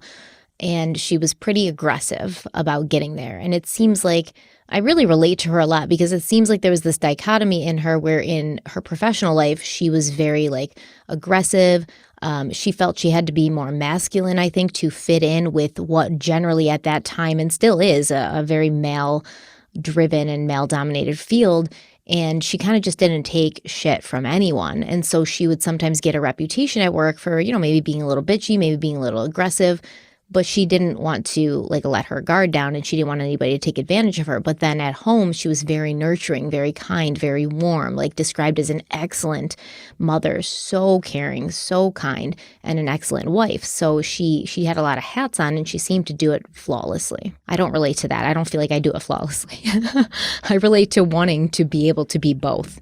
but struggling. But Kathleen did not seem to struggle. Yeah, very impressive. I mean, obviously we're only judging her on what we've learned, but the resume speaks for itself. You can't, unless she's bullshitting like Michael was about his Purple Heart. It's a very impressive. And it sounds like maybe she was someone who internally told Michael how she felt about her level of intelligence compared to his, maybe during an argument or something. But it seems like on the surface, she was just someone who led by action. She just put her money where her mouth is and proved how good she was at things by performing. So I don't think that they ever really argued, to be honest. I think that they really, nobody said that they ever argued. Everybody who was around them and their kids are around them all the time, for the most part, they never argued. But I will say that there's a couple of things that Michael Peterson said about Kathleen after she died, and I want to read them to you now.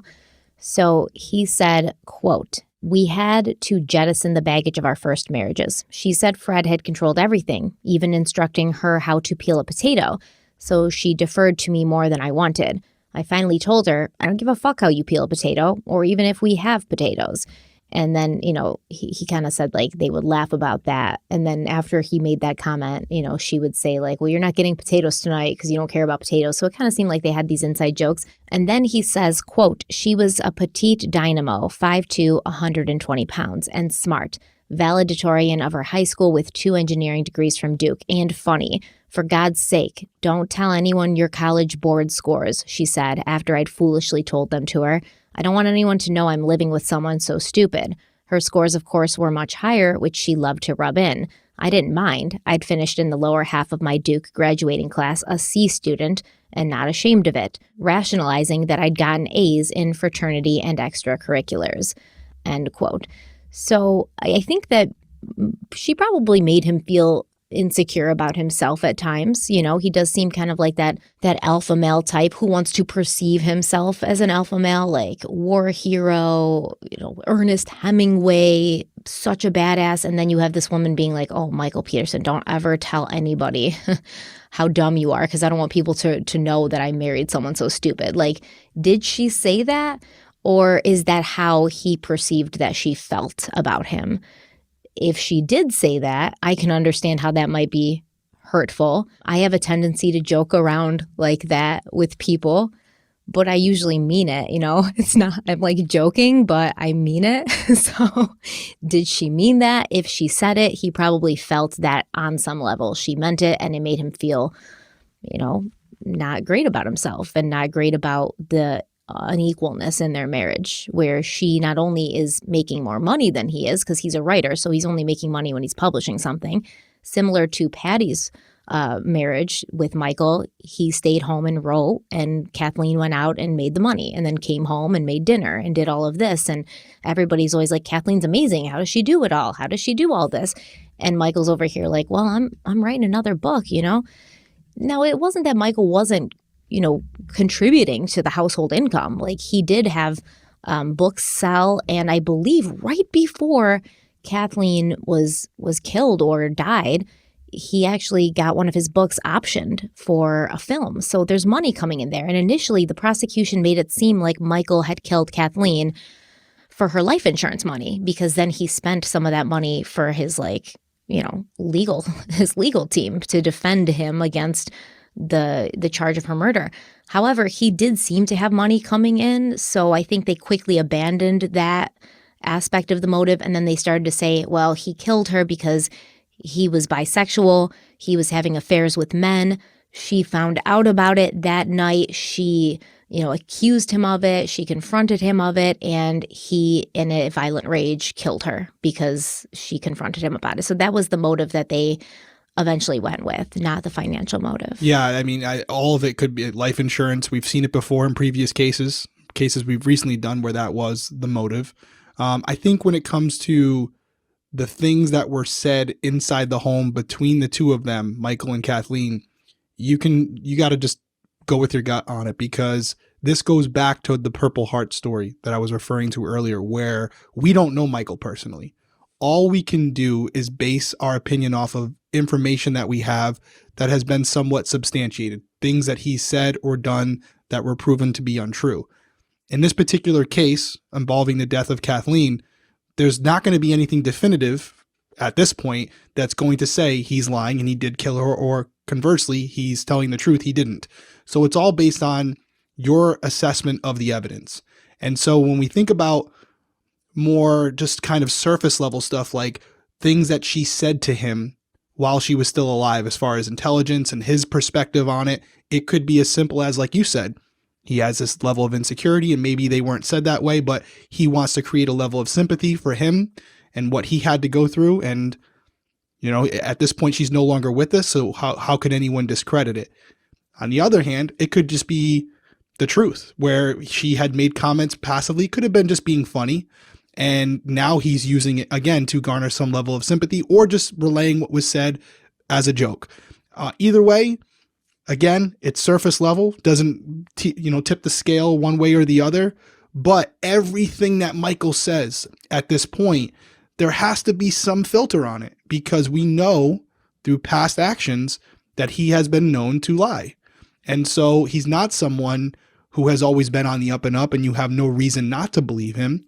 So again, doesn't mean that he's guilty of this crime, but it does mean, unfortunately for us, we always have to consider what he's saying with some level of skepticism, not because of our personal opinions of him, but because of information we've learned that suggests he does have a tendency to lie in certain situations. Yeah, and it's going to come into play as well when we get into this whole discussion about his sexuality, and he's like, I wouldn't have killed her over her finding that out because she knew.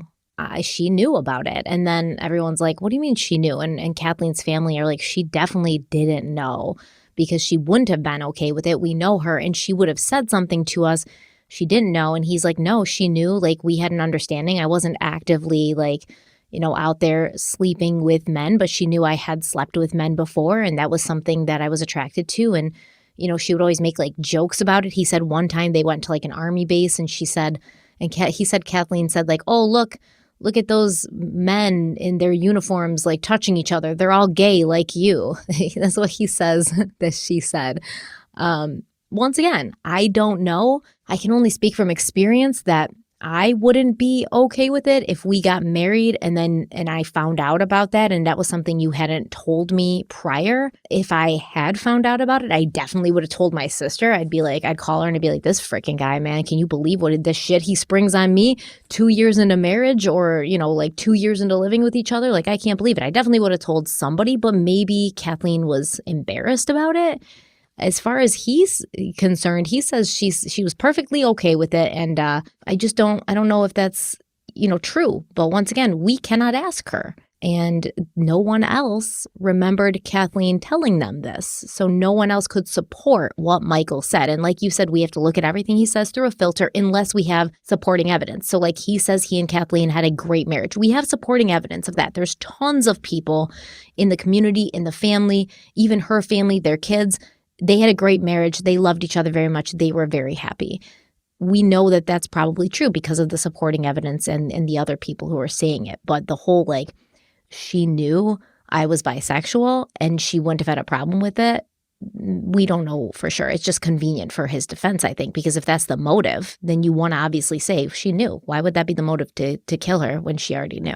And we had previous cases like this as well, Scott Peterson being one of them, where now that the victim is no longer with us, and I've said this before, it's only a secret if one person knows. If more than one person knows, it's no longer a secret. Well, the other person who would know about this quote unquote secret is deceased.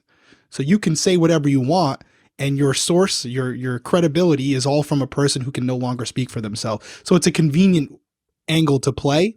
And the sad thing is, he could be telling the truth. Maybe their marriage was so successful because they had this understanding where they valued each other as partners. They had and accepted each other. Accepted each other for who they were. It was something where he didn't do it right in front of her face, but he was transparent about it.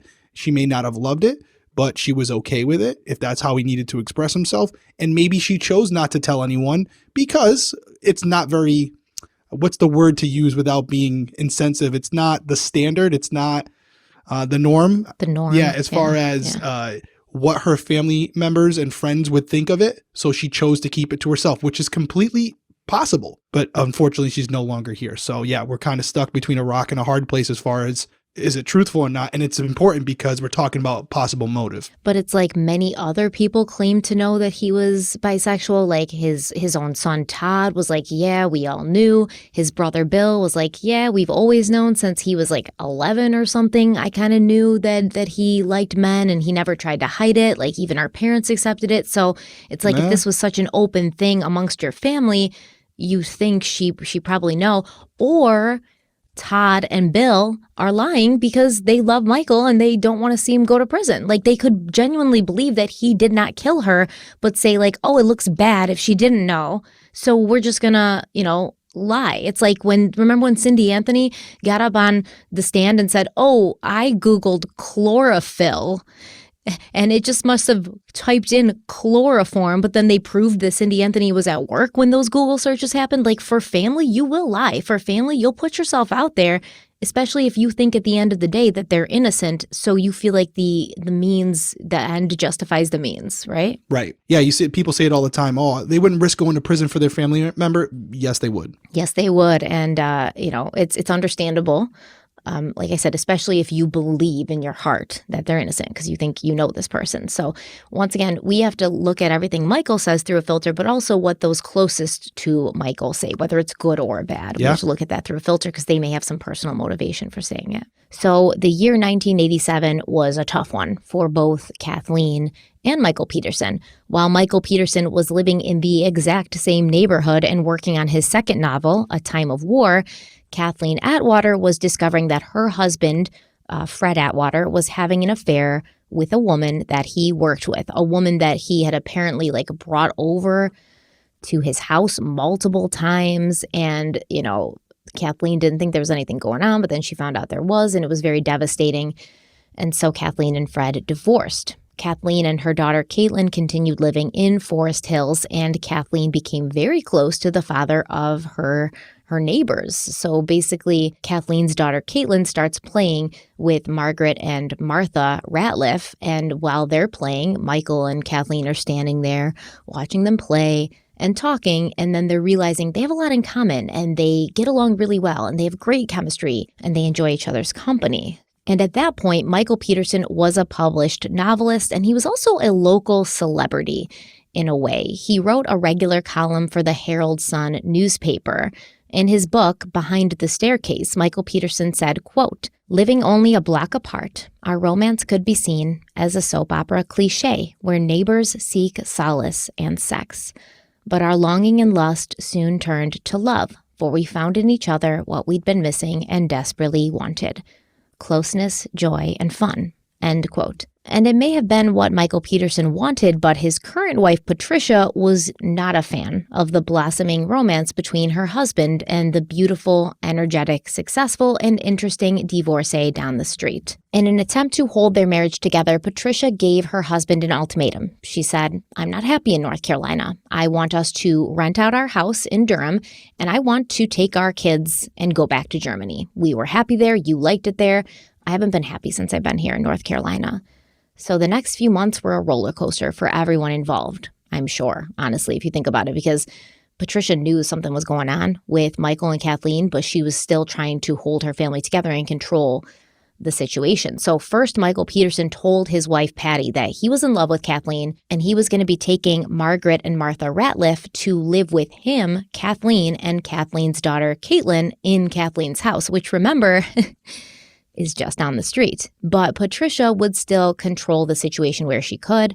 She refused to let their sons, Clayton and Todd, step foot in Kathleen's home, and eventually Patricia took the boys and moved back to Germany. She figured that if Clayton and Todd were important enough to Michael, he would leave Kathleen and join them in Germany, and for 9 months he did. Michael left North Carolina. He followed his wife and sons to Europe, but being away from Kathleen was reportedly physically painful for him, so he eventually returned to North Carolina with Martha and Margaret, leaving Clayton and Todd behind in Germany. Back in Durham, Michael and Kathleen lived together with their daughters, and over time, Martha and Margaret would begin calling Kathleen Mom, as would Clayton and Todd Peterson, who would each return to live with their father and Kathleen once they finished high school. All of the children saw what an amazing love and strong bond Michael and Kathleen had. They worked together to achieve a common goal. They just seemed to fit perfectly, as if they'd been made for each other. The relationship did cause a temporary issue with Kathleen's family, especially when the happy couple purchased a home together in 1992, a dream home located at 1810 Cedar Street, still in Forest Hills. Kathleen's sister Candace felt it was wrong and distasteful to live with a married man, and so she didn't speak to Kathleen for over a year, but Kathleen was blissfully happy, especially when they moved into the sprawling 14-room mansion, which was valued at $1.2 million. The house, like Michael Peterson, was sort of famous locally. Just before we talk about the house, what do you think about this whole situation? It's kind of weird, right? Like, it's very weird. And I guess, like, from the way that Clayton Peterson describes his parents' relationship, when I say his parents, I mean Michael and Patricia, he said, listen, it was never intimate. It was never romantic. They were always just kind of like platonic friends. They were always just kind of like, you know, they're working together for the family, but not like living their lives together. And when my dad found Kathleen, I saw how platonic his relationship with my mother was because of how much he and Kathleen got along and vibed, and they had a passion and they had this love. But still, even with it being platonic, like, that's confusing as hell for all of these kids involved. And these girls at the time, Caitlin, Martha, and Margaret, were pretty young. I think like 8 years old. So that's a lot of like moving and shifting and weirdness happening when you tell Margaret and Martha, like, okay, your mom, Elizabeth, died, and now Patricia's your mom, but now Patricia's not your mom anymore. Kathleen's your mom, you know? What the hell? Yeah, I can't imagine how hard that would be on the children. For me, as you were talking about all of it, my mind is always going towards what we're here for. And I will say, to put a feather in Michael's cap, having this relationship with Patricia, where although it wasn't violent, it was tumultuous. They did have things going on that weren't ideal. And when you think about motive, the fact that she was going, I'm sure at first threatening to take his two sons back to Germany, you want to talk about motive. That would be a motive to have your wife have an accident, right? And it doesn't appear like there was anything that was even in that same vein. And it also, from what you've said so far, maybe you're going to go back to this, but it doesn't seem like Michael was ever physically violent towards Patricia. That's not only from what we know so far, but also from the children, the two sons specifically, where their main perspective of this was, yeah, they were just like friends. They were indifferent towards each other. They weren't passionate. They weren't necessarily in love. They just kind of were living day to day. And so, not saying that's a good thing from a romantic perspective, but what we're talking about here, it, you know, best predictor of future behaviors, past behavior. It doesn't look like with his previous wife, who had given him some things where some may say is a motive. He never went that route. He never put his hands on her.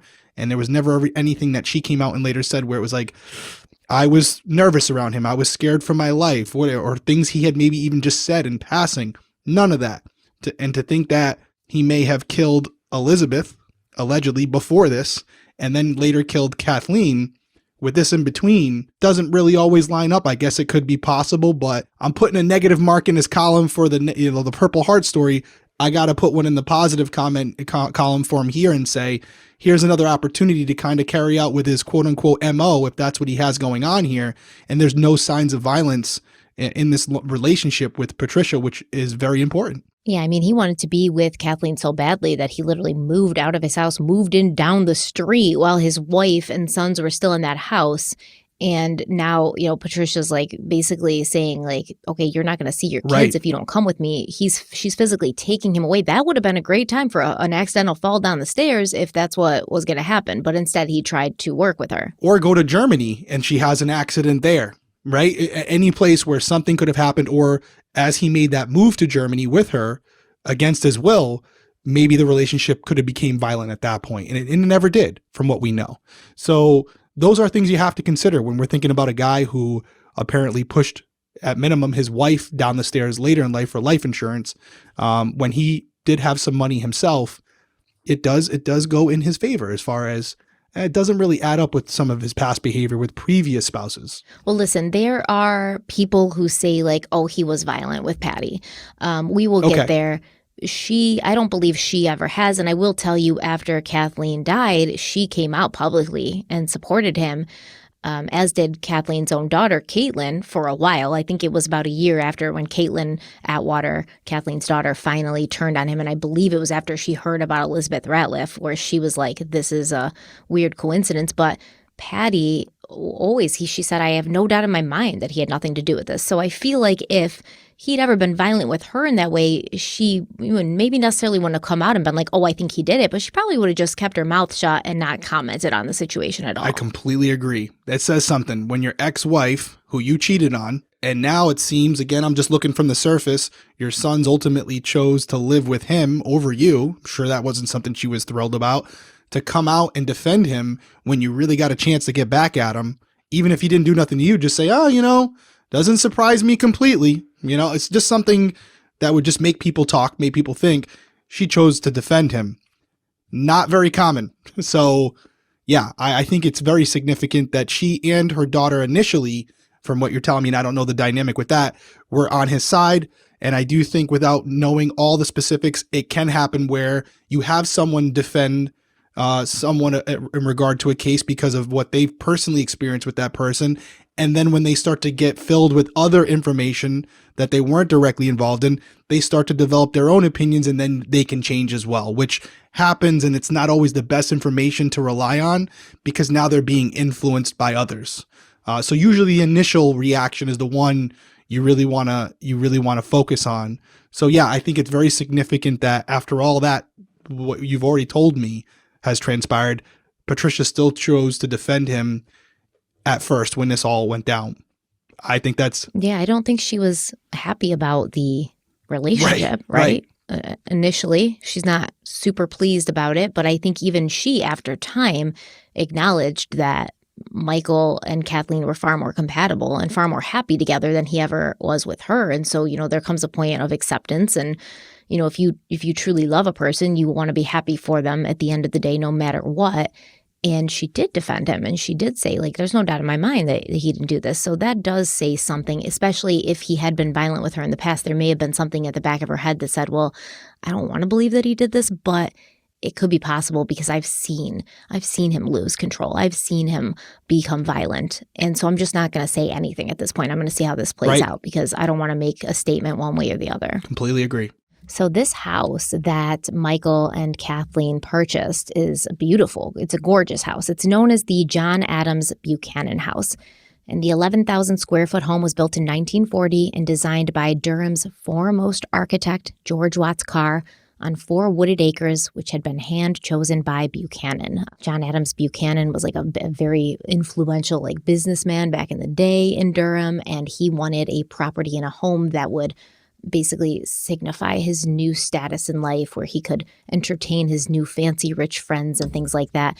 And it is a beautiful property, a beautiful home with these large windows, 5 fireplaces, gleaming hardwood floors, crystal chandeliers, built-in bookshelves, but most notably a large spiral staircase that is the center point of the home.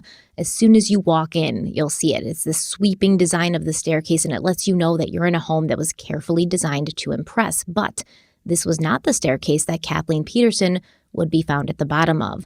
Very similar to the home of John Benet Ramsey. If you remember when we talked about that case, the Petersons' house in Durham had 2 staircases. The main one, which was the spiral one, and that's the middle of the house at the front door when you walk in. But then they had a back staircase that led from the kitchen to the upper floors. And this was the staircase that the family would most often use and the one that Kathleen Peterson would die on. Now, Kathleen and Michael would live in this house together with their large blended family for 5 years before they even got married. And when they did get married, it was in that house. Kathleen loved that house, and she used it as a base to create one big happy family. Kathleen Peterson was known as the Martha Stewart of Forest Hills. Even though she was a high-powered executive at a multi-billion-dollar company, she was also focused on her family and her community. She served on the board of the Durham Arts Council. She hosted fundraisers and events for the American Dance Festival and the Carolina Ballet in her spacious home. And although she was a busy career woman who was making decent money, she never hired a maid. She preferred to clean the house herself.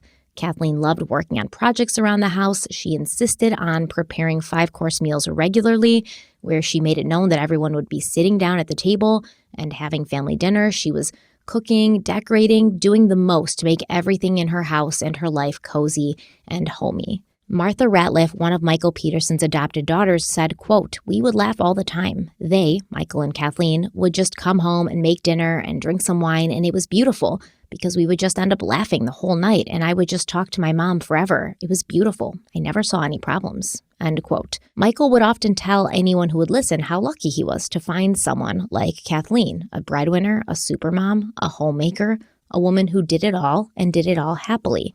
A woman who put her family and her children, whether they were born from her body or not, before all else. From an outsider's perspective, Michael and Kathleen did have a perfect marriage, one to be envious of. They were both Duke graduates, so they loved watching college basketball games together. They took trips together. They cooked together. They talked about how happy they were to have found each other, and they loved to spend evenings reconnecting after a long work week. One of their favorite ways to unwind and reconnect was to stay in, rent a movie, share a bottle of wine, and, watch the movie, but then they would spend all night sitting outside by their beautiful swimming pool, talking and laughing, knowing that they were each in the presence of not only their lover, but their best friend. And that brings us to the evening of December 8th, 2001, when Michael Peterson rented the movie America's Sweethearts from Blockbuster, and he and Kathleen curled up on the couch with a nice bottle of red to watch it. Within hours, a cozy scene of love and comfort would transform into a nightmare, and Kathleen Peterson's bright light would be extinguished forever. So here we are, getting into the meat and potatoes of it now. I feel like this was a good episode as far as learning a little bit about Michael, who he was as a person before this incident, learning a little bit more about Kathleen as a person before she became a victim in this case. Now it could be a victim of an accident or it could be a victim of a murder. We'll get to that. But overall, I feel like we have a little bit of a pull of the curtain so we can see Michael not only in his glory as far as the things that were going well for him, but some of the things that didn't go that great as well in his past and how they can end up relating to this case as we move forward. So overall, foundation laid, and now we can move on to the stuff that kind of gets my blood going as far as the evidence and how it correlates and how it links together. And is there a connection there? Or is this something where, yeah, it might look like something on the surface, but overall, from a court perspective, from a trial perspective, there's nothing there. There are not enough. So yeah, I can see just on the surface how this would be like a movie. This is definitely has Netflix written all over it, right? As far as this is something they would definitely sink their teeth into. I think they recently did like a dramatized version of The Staircase with Colin Firth playing Michael Peterson. And I haven't watched it because generally I don't like dramatized versions of true crime events. That's why I didn't watch that Dahmer show. But apparently Colin Firth did an amazing job. But yeah, it's one of those stranger than fiction stories, right? Like, you can't make this shit up. Michael Peterson couldn't make this shit up. The twists and the turns, and I mean, just people dropping like flies too. There's tons of people that just like die mysteriously or conveniently in this case. And yeah, there's a lot to talk about, because next time we're going to talk about what Michael Peterson claims happened that night, because he was the only one that was there, what he claims happened. And then we're going to talk about what the police think happened based on what they walked into. And they're two drastically different stories, right? What looks like happened and what Michael says happened.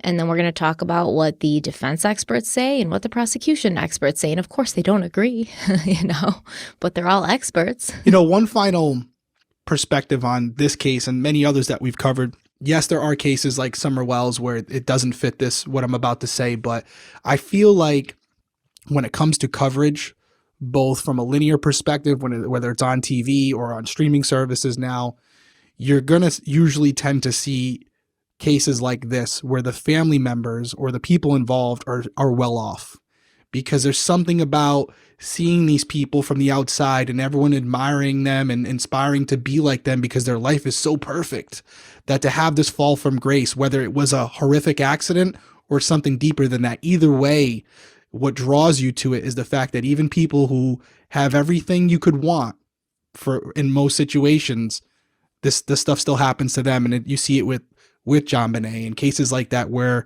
from a story perspective, this is something more tantalizing. This is something more appealing to production companies. And that's why they get the coverage as opposed to something like a Summer Wells. I know Summer Wells was very popular, but are they going to do a Netflix series on it? Probably not. I mean, that's and partially because of the socioeconomic issues surrounding it. Not saying I agree with it, but I feel like with these types of cases, that's why they get the publicity they do, which is unfortunate, but I do believe it's a reality. Yeah, I mean, of course. So you look at Gabby Petito too. You know? What did they say? That like a bunch of people had gone missing during the time Gabby Petito went missing, but because she was this, smiling, wholesome, all-American girl, and, she had this van life angle going. Yeah, like if you can, and I get it as a person who likes to tell stories and likes to build out that context, I get it. The more you have to work with, the better. And yes, this is a very seductive sort of case because I think you're right. People like to feel like, rich people or well-off people or people who have it all, they're just like us. They can be messed up too, and they can have messed up dynamics too. And just because everything looks good on the outside doesn't mean it is on the inside. Personally, for me, I don't like that because it terrifies me, because then it makes me feel like no matter what you do and how much you achieve, like you're still at risk for, becoming a victim. You're not safe no matter what you do. And that's concerning, I think. But yeah, people are drawn to it. And I think a lot of people also want to feel like, well, that could never be me. I think a lot of these stories bring people to say, well, that could never be me. Like I would never, be married to Michael Peterson. Like I saw that on some Reddit. Like, well, why does she even marry him? Like he's clearly a creep. People like to feel exempt from these crimes. Like that's not my life, so that could never be me. Why was she jogging at night? She shouldn't have been jogging at night. I would never jog at night. So therefore I'm safe. Why is she cheating on her husband? Like she deserved to get killed. I would never cheat on my husband, so I'm safe. So they like to find things and aspects of these victims' lives to say like, well, that's not my life, so I'm safe.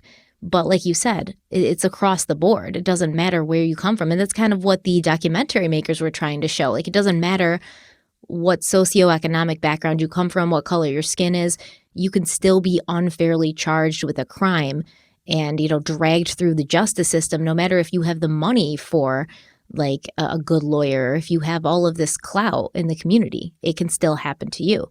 And I think that people don't like that thought. They don't like to think that anything could happen, and no matter what they do and what kind of life they lead, however moral it is, they can still, become a victim or run into trouble. Well said.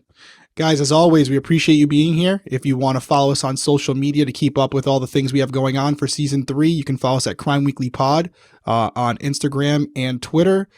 If you want to follow along with Criminal Coffee, we have some things coming out. On Instagram, it's going to be Drink Criminal Coffee. On Twitter, it's going to be Drink Criminal. We also have a Facebook page. You might want to start checking out our Crime Weekly Facebook page. We'll have more to come with that. I'm not going to get into it all right now, but Stephanie and I are working on some stuff that our Facebook page is going to be a lot more active. We're going to be recording a shorter series on that's going to be specific to YouTube and Facebook. But again, we'll have probably a special announcement with all those details, right, Steph? We'll save that, kind of break it down, why it's something you guys should be aware of, because it's gonna benefit you guys. We're gonna be doing some more work. It's gonna ultimately benefit you, but a lot to be thankful for 2022. When you're seeing this, it's gonna be if you're listening to this, it's gonna be on Friday. If you're watching it on YouTube, it's probably New Year's Day. So for us, very thankful for everything that's happened so far and looking forward to seeing where we go. Any final thoughts from you, Stephanie? No, I think that's good. Let's wrap it up. And I'm already like writing out what kind of format I'm going to do for part 2. So that's what I'm doing now. But I'm like excited to dive into that. So let's wrap it up so I can start working on the next episode. Let's get it going. Guys, everyone be safe out there. We'll see you next week.